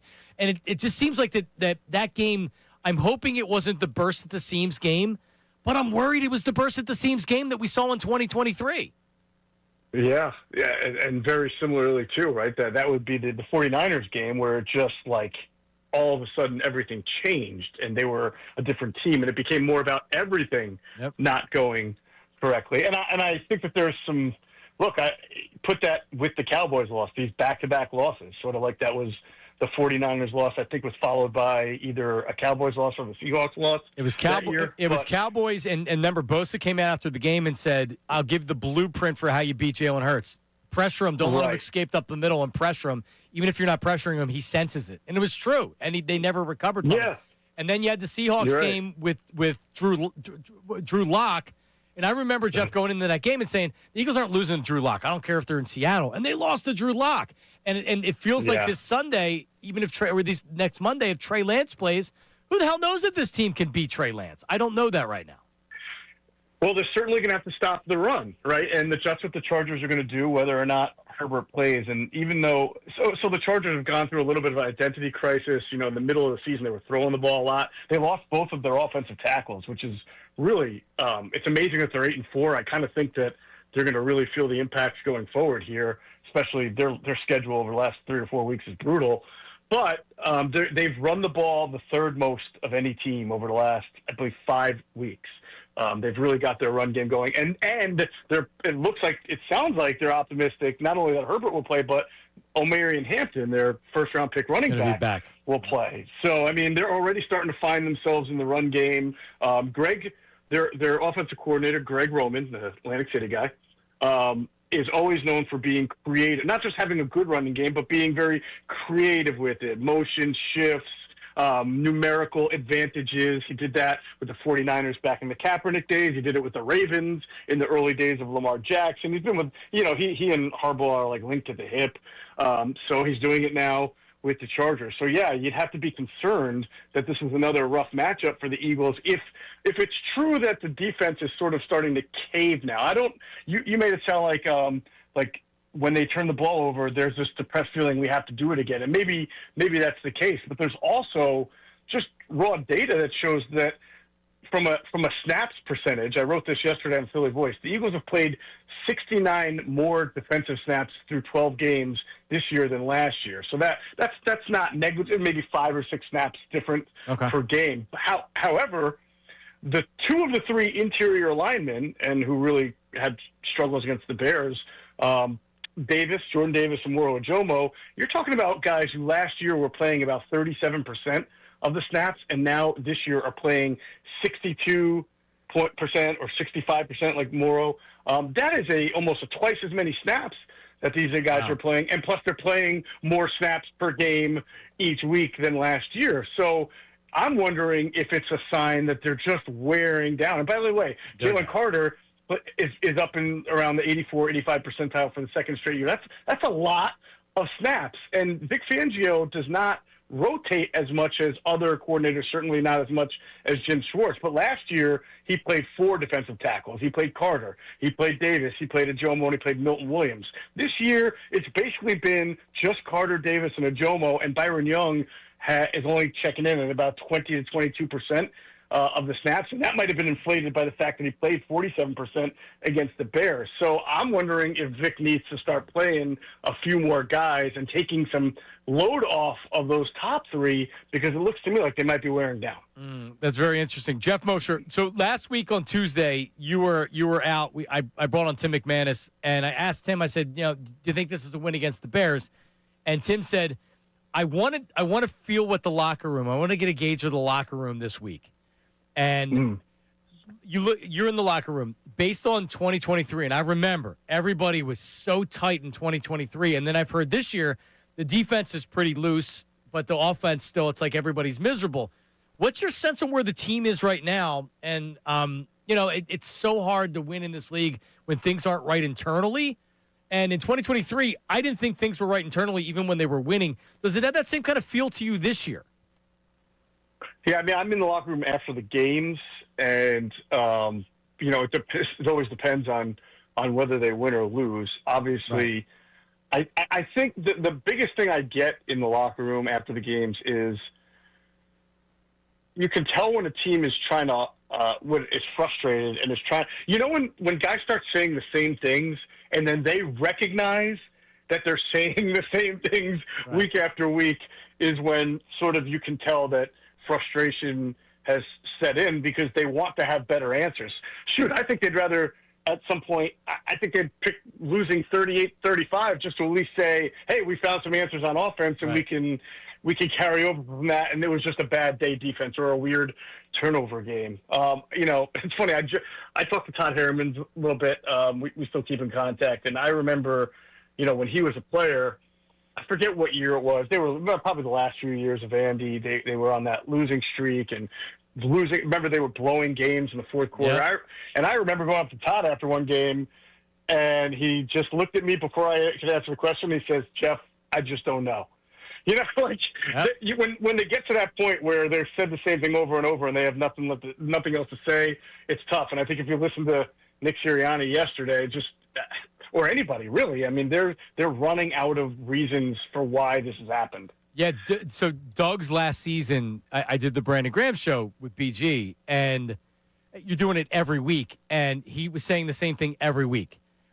All we got to do is win a game. We still have a chance to make the playoffs. Every week was the same thing, and they kept losing games, and it's another week. No, you're right. Right now they need a win, and they got to travel to Los Angeles to beat them. Last thing here, how would you like? We know that Jalen's not playing great right now. How much is he a factor in the offense struggling? We saw the Devontae miss. Dallas Goedert was wide open. When you go back and look at the film and the tape, what are you seeing with Jalen's play? Yeah, I mean, in the last game, and we'll really give you guys a visual on Inside the Birds. You know, Greg Cosell breaks down the tape every week with us, and the offensive tape. Defensive tape is already out today. Offense will be tomorrow. But some of the things that you've seen with Jalen in the past that I thought were improving, but maybe, again, things are different now. The team isn't succeeding, but he getting out of the pocket a little early, a reluctance to pull the trigger. I mean, for example, the 2-point conversion that they didn't get. I mean, the slant to AJ is there. It's a throwable ball. He just doesn't throw for whatever reason. Just does not throw the football. Doesn't feel comfortable with it, and then winds up bailing and making kind of a throw on the run. There were about 4 or 5 times that we saw that in the game, which may not seem like a lot, but when you're only throwing it, dropping back, I forget how many dropbacks he had, but not as many. They stand out, and obviously a lot of them are on third down, and the Eagles have been terrible on third down all year long.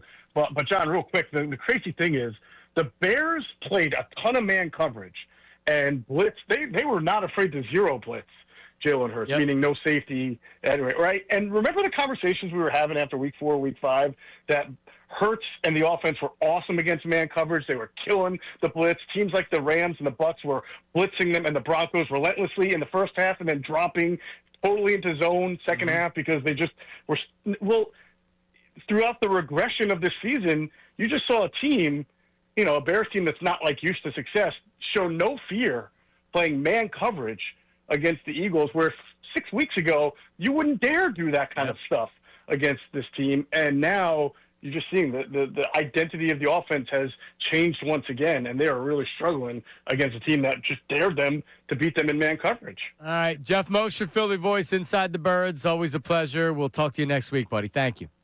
You got it, John. Take care. All right, Jeff Mosher. Coming up next, some Phillies talk. Yeah, hot stove, Ray. It's burning. It's burning, is it? Well, it could have some movement coming up on the Phillies. That's coming up next. Heard from Northeast Philly. It is Middays with Marks, 97.5 The Fanatic.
as a possibility as well.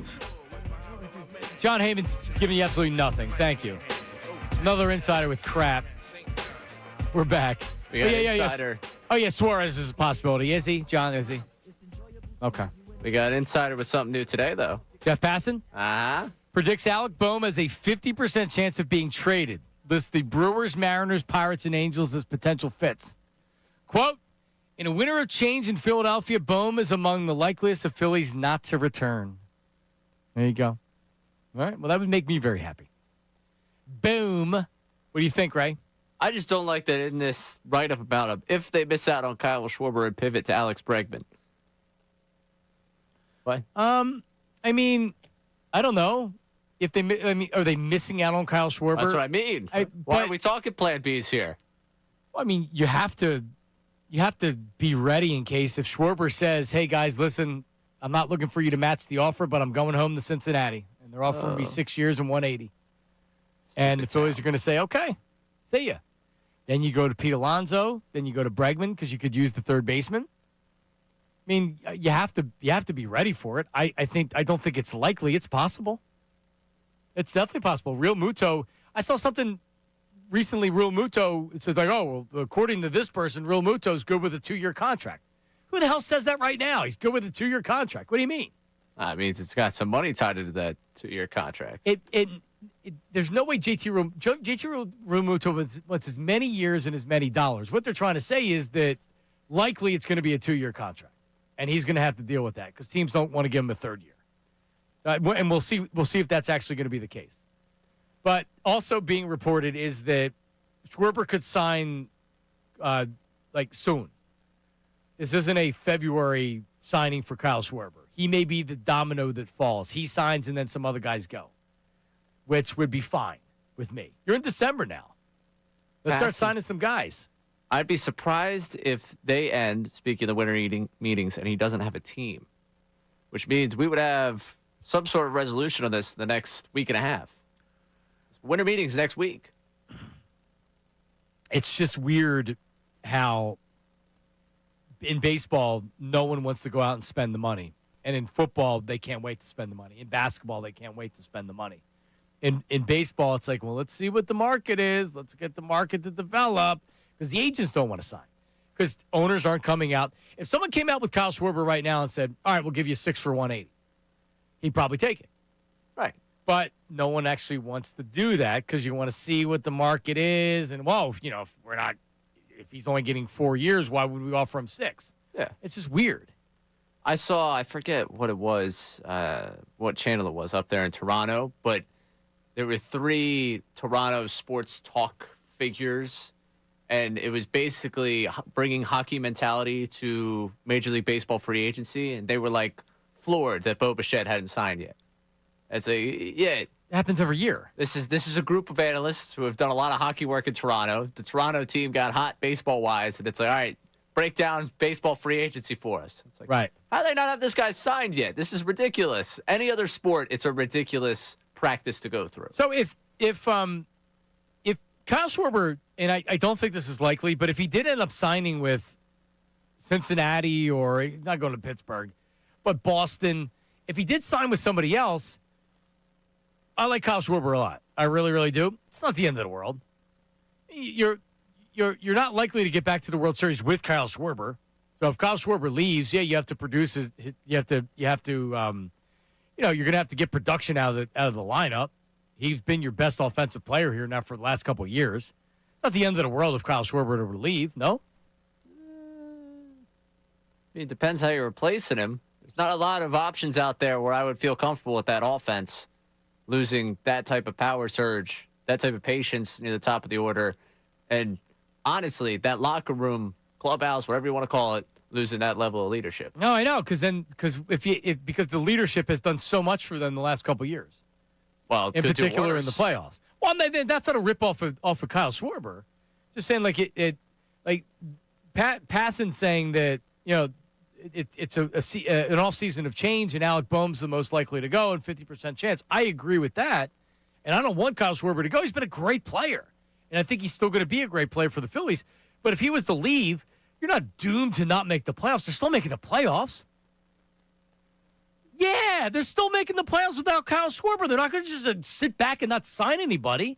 They could allocate that. Like, you lose Kyle Schwarber, you could take that money and allocate it in a way where you spend it to keep yourself competitive, but you spend it in a poor way. Sure. Like, there's, with Kyle Schwarber, kind of what next season looks like. Assuming health. 45 home runs, 230.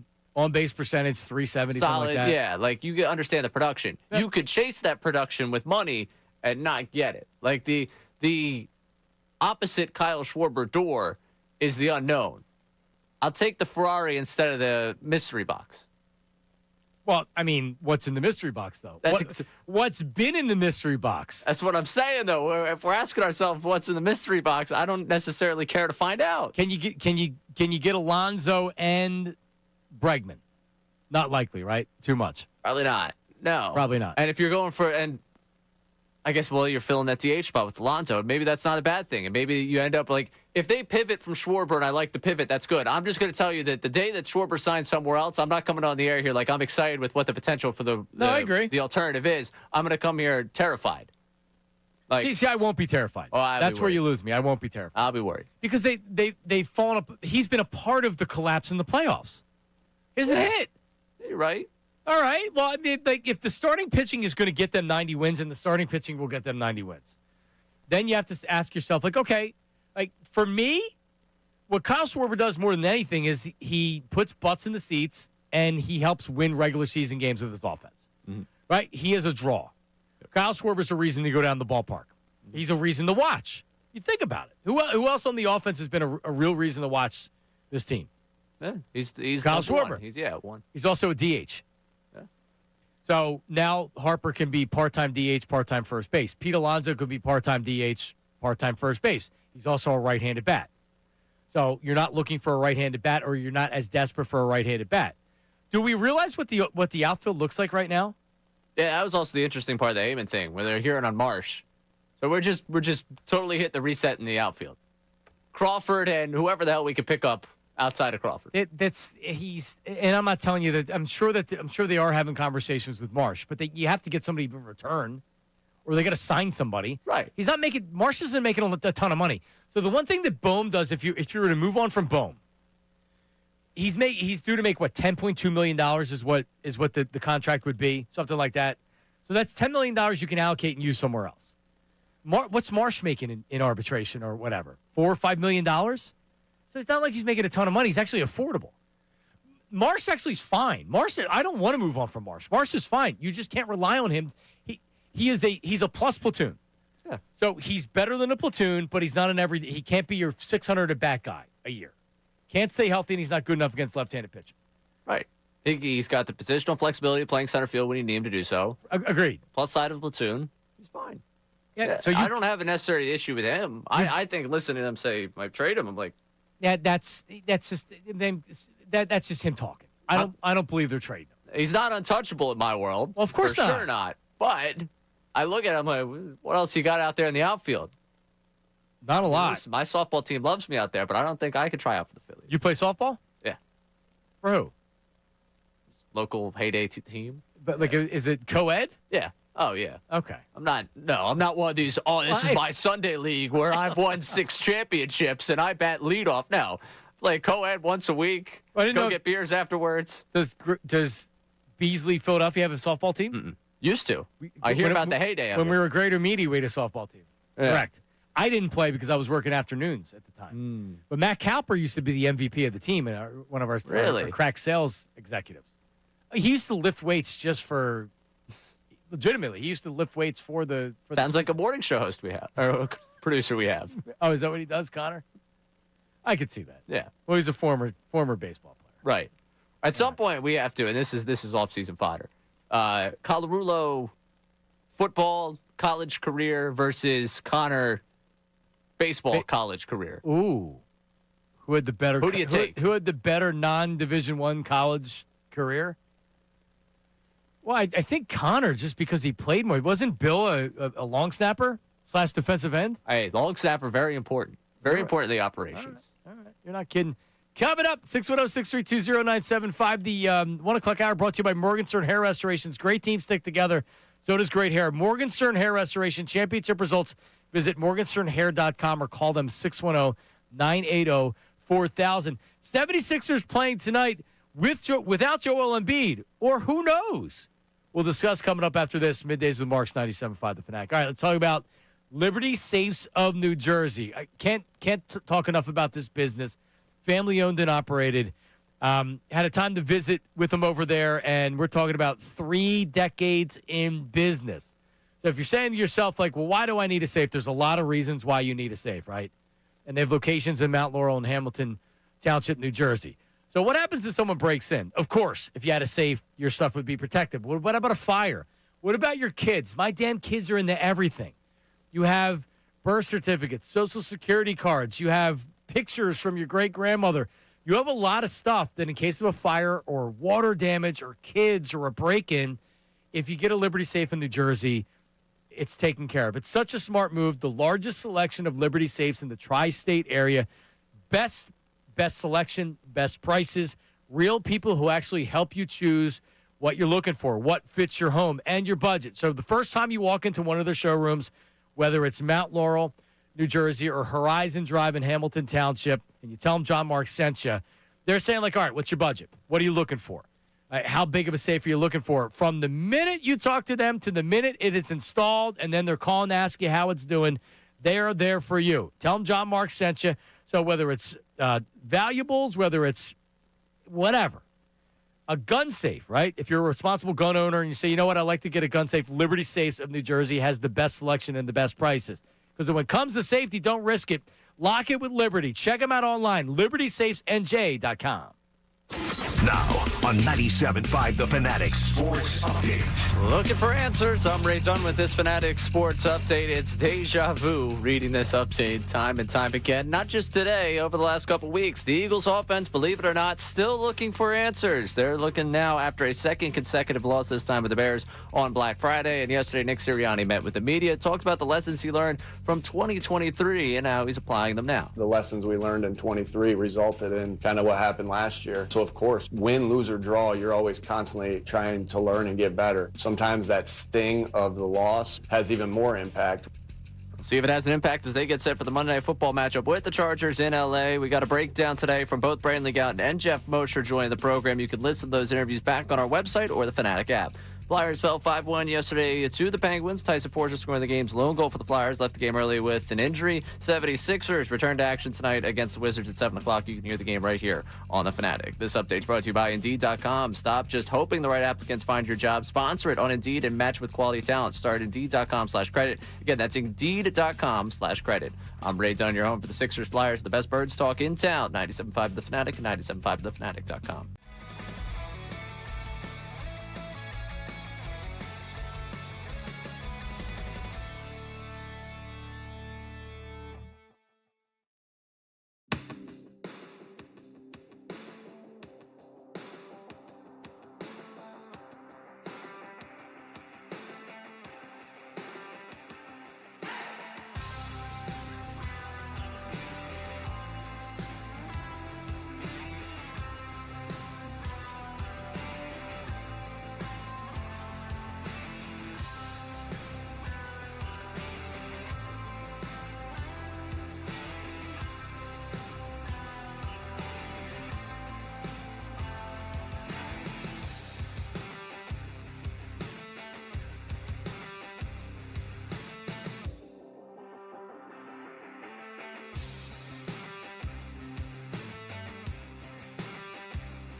YouTube chat recap coming up here. Next segment, final segment of the program is Unfiltered Ricky Bo. Bill Colarulo. Bill said that I struggle to say his name. So Bill Colarulo is how I'm supposed to pronounce it, I'm told. Colarulo?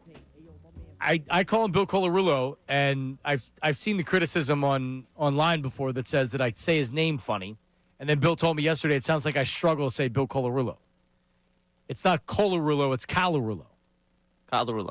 I don't know. That's the way I've been saying it. Colarulo. I say things funny. Colarulo. Bill Colarulo. Billy C. Billy C. Bill Sirianni. Bill Sirianni. The Patriot Stadium Sports Talk. Yeah, I did. I listened. They were good yesterday. It was a good ride home yesterday. You know, like it's sometimes you have to criticize the man you love, and that's Nick Sirianni for Bill. Yeah, that's all right. He told him, he was like, "Hey, listen, Thanksgiving dinner tomorrow. If that doesn't go well, I'm gonna have to do it Monday." Yeah. Nick was like, "Don't worry, man. I'm spending time with you, so clearly I'm not putting together a game plan for the Bears defense." And he didn't. And he didn't. All right, let's go to Herb in Northeast Philly. Hi, Herb. What's up, Johnny Marks? What are you doing? All right, first of all, I'm going to switch the topic. Oh. Because we were talking a lot about the Phillies. Yep. Okay, it's time that the Phillies next week, okay, after these meetings, let's go. I'm telling you now, don't let Schwarber leave town. Give him, if he won 6 or if he won 7, whatever, give him the money, and that's it. You're going, this guy, okay, look at the home runs and look at the RBIs when he hit the home runs.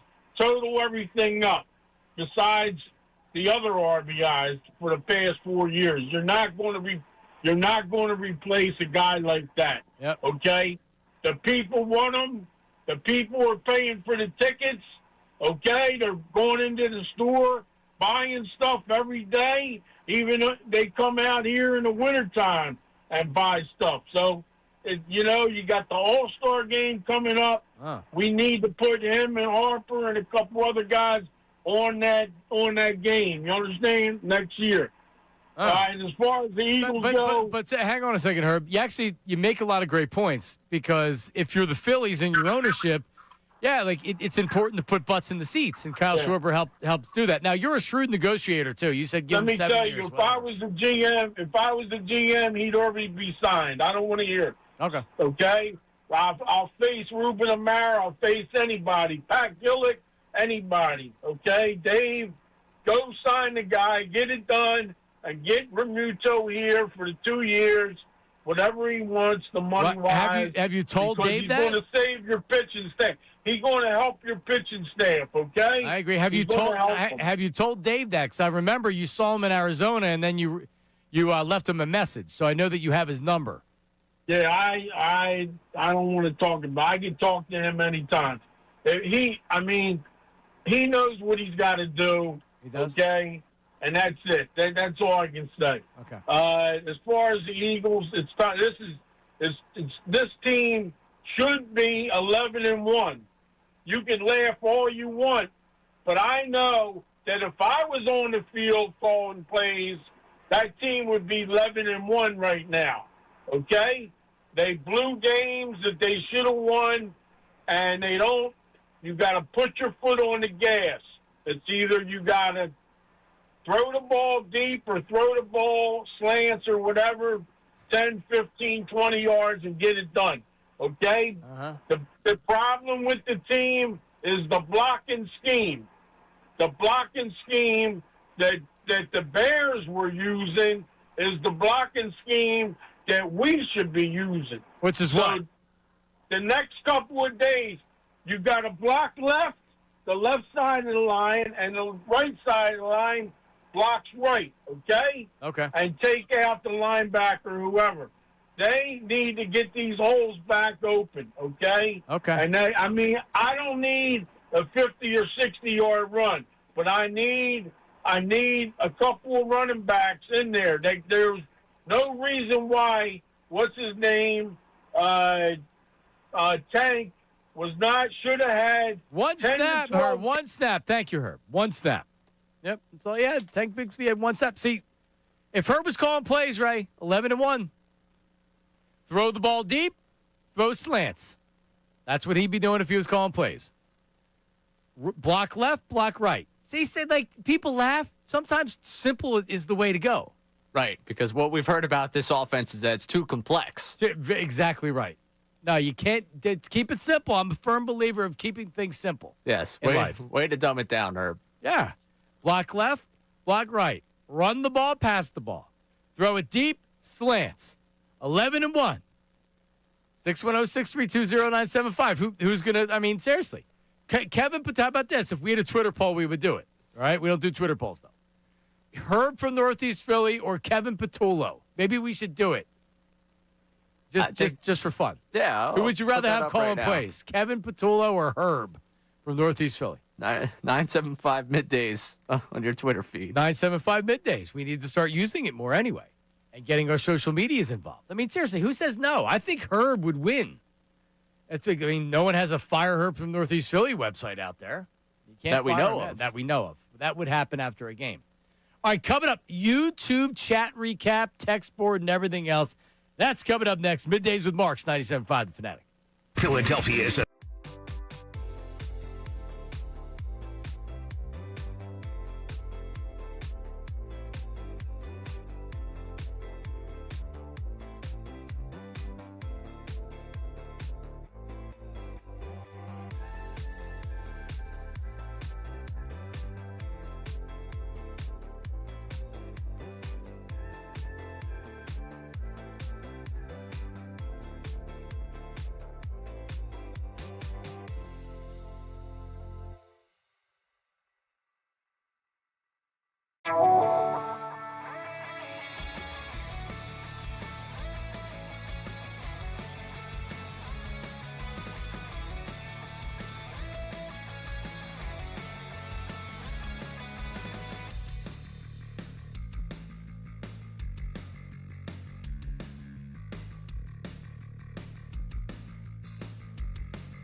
All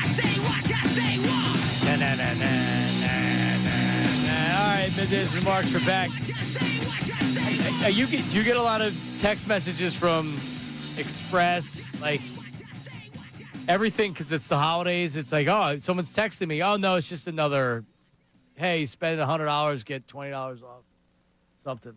Some guy named William mistakenly signed me up for a bunch of political text messages, or my friend signed me up for them under the name William, because I get, hi, William, have you considered this issue that's ending the world? And it's like, they won't stop? My name's not William, and I probably have, but you text me about it. It's not going to do much for me changing the world here. Well, can't you reply stop and they stop? Well, because it's a different number. It just keeps calling it's always a different number. So it's well, I mean, isn't it possible you just got spammed and no one screwed you? I always have a raised eyebrow when it comes to my friends. All right, They've fair signed enough. Up mailing lists and. So if I text Herb from Northeast Philly, stop, will that? I don't think stop so. him from No. texting me? No, I don't think so. We did put the poll up, and I'm excited to see the people that get mad at this poll immediately. But I think it's a valid question. Who would you rather have calling plays for the Eagles, Kevin Patullo or Herb? Early returns from a very few sampling of votes, 82% with Herb in Northeast Philly. Well, I mean, it's like some people just want change for change's sake, and that would be Herb. Yeah. Run the ball, throw the ball. That's his philosophy. Block left, block right, throw it deep, throw it short. He likes fullback play. We know in Philadelphia doesn't like fullback play. There's going to be three guys in the backfield if he's calling plays. Yeah. AJ one side, Devontae the other side.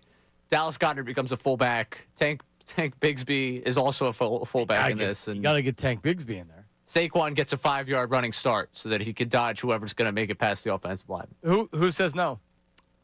Certainly not Eagles fans. Yeah, of course. So Silvana is coming up with Ricky Bo and Bill Colarulo. Bill Colarulo. Not Bill Colarulo. Bill Colarulo.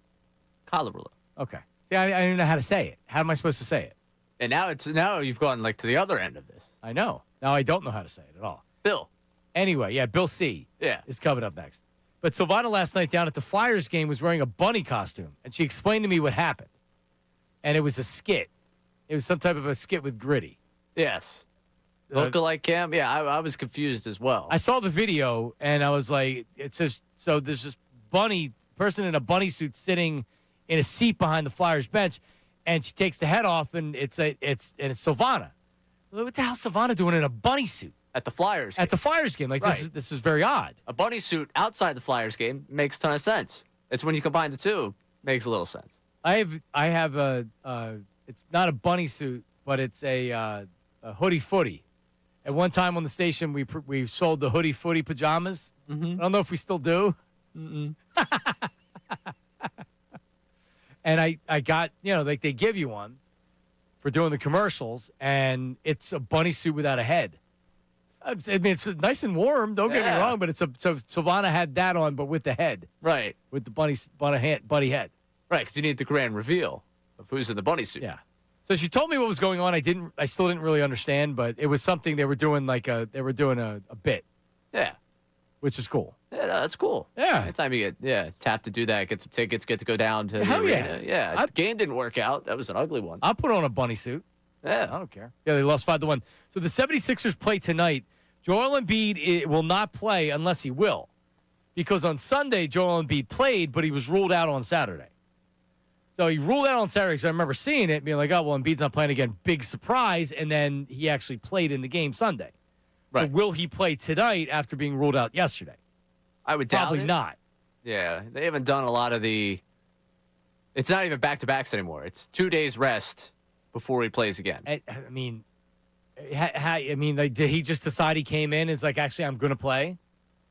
Right, because if you're ruled out the day before, it means you're not even close, and they're just ruling you out. You're not playing. You could get to the point where it's like, dude, this is what you are. This isn't getting any better. Well, So- I think that's you are at that point. Well, but I mean, for him, when you're there Saturday, it's like, oh, I'm still kind of sore, still dealing with this, still dealing with that. And all right, we've given you the treatments that you're going to get. You're either going to be able to play or you're not. He's not going to be pain free, right? He's never going to. Imagine not. He's never going to be healthy. This isn't his bad knee. that means both knees are bad. I honestly, the game on Sunday, I don't even want to watch when he plays anymore. And it's not like I don't even want to rip the guy. I just don't want to talk about him anymore. I don't. And after the game Sunday, speaking of the injury report yesterday, Paul George gave you a glimpse into the fact that something else was going to pop up in the injury report for him, where he's like, the back tightened up there a little bit. That'll be fine. And then, of course, it's the second thing listed for him now. It's knee and back tighten. Right. And he's not playing tonight. Or we don't know yet. I think he was questionable. Okay. Awesome. Yeah. Awesome. Well, you can catch all the action right here on 97.5 The Fanatic. There you go. All right. You know what time it is. Hit it. It's time for the YouTube chat recap. How about filling us in? Let me tell you something else, man. Watch us live on YouTube every single weekday. I can't lie. Let me tell you something. It's the Middays with Marks YouTube chat recap. Yep. What do you got? Ray, please turn John's mic off. I can't believe what he's saying about Jalen Hurts. This isn't on Hurts. It's on the offensive line. Dawood from the YouTube chat. Yeah, I'm not sure what to tell you. Jalen Hurts is the only quarterback in the history of the world where if the offensive line is banged up, then what could he possibly do? They can't run the ball with Saquon Barkley because the offensive line's banged up. Oh, well, then Jalen Hurts can do no wrong. He's making $50 million a year. Aren't you supposed to be a difference maker when everything else goes wrong? You're supposed to be the one that makes the difference. He's not making the difference right now. Hey, it's context his performance. It doesn't excuse his performance. Yeah, there's explanations for why he's not the same player that he was last year, right? And that's part of the explanation. He's struggling because they can't run the ball with Saquon Barkley. Hey, guess what? Sorry, you can't run the ball. All right, what's next? If Ray licks the eggs off of Kevin Patullo's house, he might get sick again. Big pause from the YouTube chat. Well, Ray, you did have fake food poisoning from the raw pizza dough. I never assume I'm sick. I'm not wired that way. I will never be like, I must be sick. I don't know if Why? I can. Because. Why can't you just be sick? Because then if you accept that you're sick, you're like, well, then I need to take care of this. Yeah, but hang on. Your default is you have food poisoning? I believed that before I believed that I was sick, because food poisoning, all right, you got to man through this. You're going to get through it. Get to the next day. Yeah, but the odds you have food poisoning are very low. I've never, give me some wood. I've never had food poisoning in my life. I've been sick. I've never had food poisoning. You should assume you're sick, and then if you have food poisoning, you're like, I wasn't actually sick, I had food poisoning. You have it backwards. But you are backwards. Yeah, I never want oh my gosh, the next 3 days I'm going to have to struggle through this. It's like, no, I'm going to battle back. I'll be good by tomorrow. Okay. All right. Well, you went to work and everything. You didn't miss work from it. No, I didn't miss anything from it. So I felt good about that. Right, but you also did go out all day Sunday. Right. Yeah. Which with being sick, you probably shouldn't have done. Hindsight's 20/20. Can you just admit you shouldn't have went out on Sunday after being sick on Saturday? How would my friends have gotten to that Union game? They would have figured it out. I don't think they would have. Do they not have a car? The three of them that I took, no. None of them have a car. Do they have an Uber? An Uber from Northern Liberties all the way to the Chester after a game? I don't want to bankrupt my friends. What do you think? We're making six figures over here? So there was no circumstance that would have kept you from taking your friends? Or under any circumstance you were going? I would have had to have been basically the straits I was in on Saturday not to take them on Sunday. That's why you rest Saturday, so you're better for Sunday. You're a better friend than me, Ray. All right. Next up. Nick Sirianni uses the notes from Bill Colarulo's legal pad. Kevin from Wissonoming. He's a legal pad guy. Well, he's a former lawyer. Yeah, it makes sense. I could see that. Now, were they sharing notes, or does Nick just take his notes? I don't think Nick takes his notes. I think Bill takes Nick's notes. No, see, I don't believe that Bill's looking at crayons and a composition book. Because that's my prediction, is the notes that Nick Sirianni was talking about on the two-point conversion were written in crayon in a black composition book that you take to science in 6th grade. Because he looked at the notes. That's why he knows it was the right move. All right, what's next? One. Nick talking about his notes sounds like a guy who says he's doing research, but he's actually watching YouTube. Bruce from Pennsylvania. Yep. Remember the good old days when only the real professionals could say, well, I was looking at film with football. They were really looking at film. Now with YouTube and the All-22, which you can get on your iPad, now everybody's a football expert. Everybody looks at film. Yeah, with NFL Plus, I go look at the All-22. Oh, yeah. It's everyone's favorite, just like crutch of a line. Well, I was looking at the All-22. Right. Yep. Yeah, because I can tell. Yeah. It does help though when you rewatch a game and you want to see like how did the quarterback play. Go watch Jalen Hurts in some of these games. Watch it again where you're focusing on his play. All right. I mean, you can give every excuse in the book. By the way, Jalen Hurts can still be a Super Bowl MVP and was a great quarterback and is struggling right now. Both of those things are like Josh Allen struggled this year. He's a great quarterback. He doesn't have the Super Bowl that Jalen Hurts has. But like all these things can be true. All right, give me more. Fans love the players. Fans have no connection to Patullo, so it's just easier to blame him than the players they love. Neil from the YouTube chat. Yeah, but Neil, what about the players you hate? Right? Like you don't love all players, you hate players, and I guess a lot of times we focus on that. How come Nick Sirianni doesn't get ripped? He's the head coach. He's an offensive mind. Why isn't he getting any of this? And those in the YouTube chat will point out that Neil does have a disdain for Jalen Hurts. So his comment there does come from a place of not liking Jalen Hurts. Oh, okay. Even if there is merit to your comment, Neil.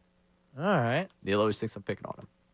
Oh, is that right? You guys had this this rivalry, this No, YouTube not rivalry? at all. I don't think I have a rivalry with Neil. I just know that he usually is the one where I'm going through, and if I pick out something that's anti-Hurts, it's usually a comment from him. So it usually feels like I'm coming after him. I've been logging in. That's the YouTube chat recap. So that's a recap. You should be watching the show if you get an opportunity live on YouTube every day and get involved in the chat. It's very fun. It's a fun thing to do while you watch the show. My favorite comment through the last hour or so has been T30, who's been saying this is actually an AI version of me, and the real version of me now plays guitar in the Bahamas and never came back. Did you like was this your first time in the Bahamas? First to stay in the Bahamas. I had been on a cruise that stopped at Atlantis, but not the same. No, this was the first full stop at the Bahamas. You like it? Yeah, I didn't want to come home for sure. No? Yeah. Was there enough to do? You weren't there long enough. Like sometimes I went to Aruba for my honeymoon, and after 5 days, it's like, all right, we're spending money every day on everything, and the weather's beautiful, and I love the beach or whatever, but there's not a lot of adventure to do. Once you do the Jeep tours and things like that, it's like, okay. And we joke about how much time I had. I did have a lot of time, but with the way that the day goes, like you play a game at 6:30, I'm not venturing off the resort and then banking on being back. I'm not taking the excursion. So I got to experience a lot of the resort, but not a lot of the Bahamas, if that makes sense. Yeah. Well, a lot of times you're not leaving the resort. Well, to do like that Jeep tour, do something like that. Yeah. Well, yeah, I wasn't expecting you to do it. Right. I thoroughly enjoyed it, though. Great time. All right. Coming up next is Unfiltered. I see that Andrew DeCecco is with the guys today to start the show. So DeCecco's going to explain everything. He's going to question the answer and answer the questions. They're coming up next. We're back tomorrow. Amy Fadul will join the show. We'll co-host tomorrow. We will talk to everybody then. See you.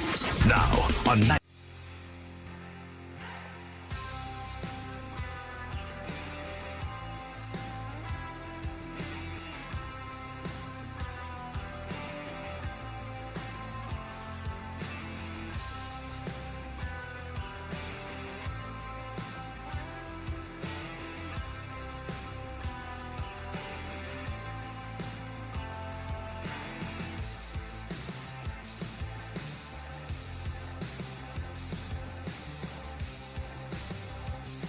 Macy's store where you can find so many holiday essentials, all for under $25. Don't wait. Find a location at Macy's Backstage.com.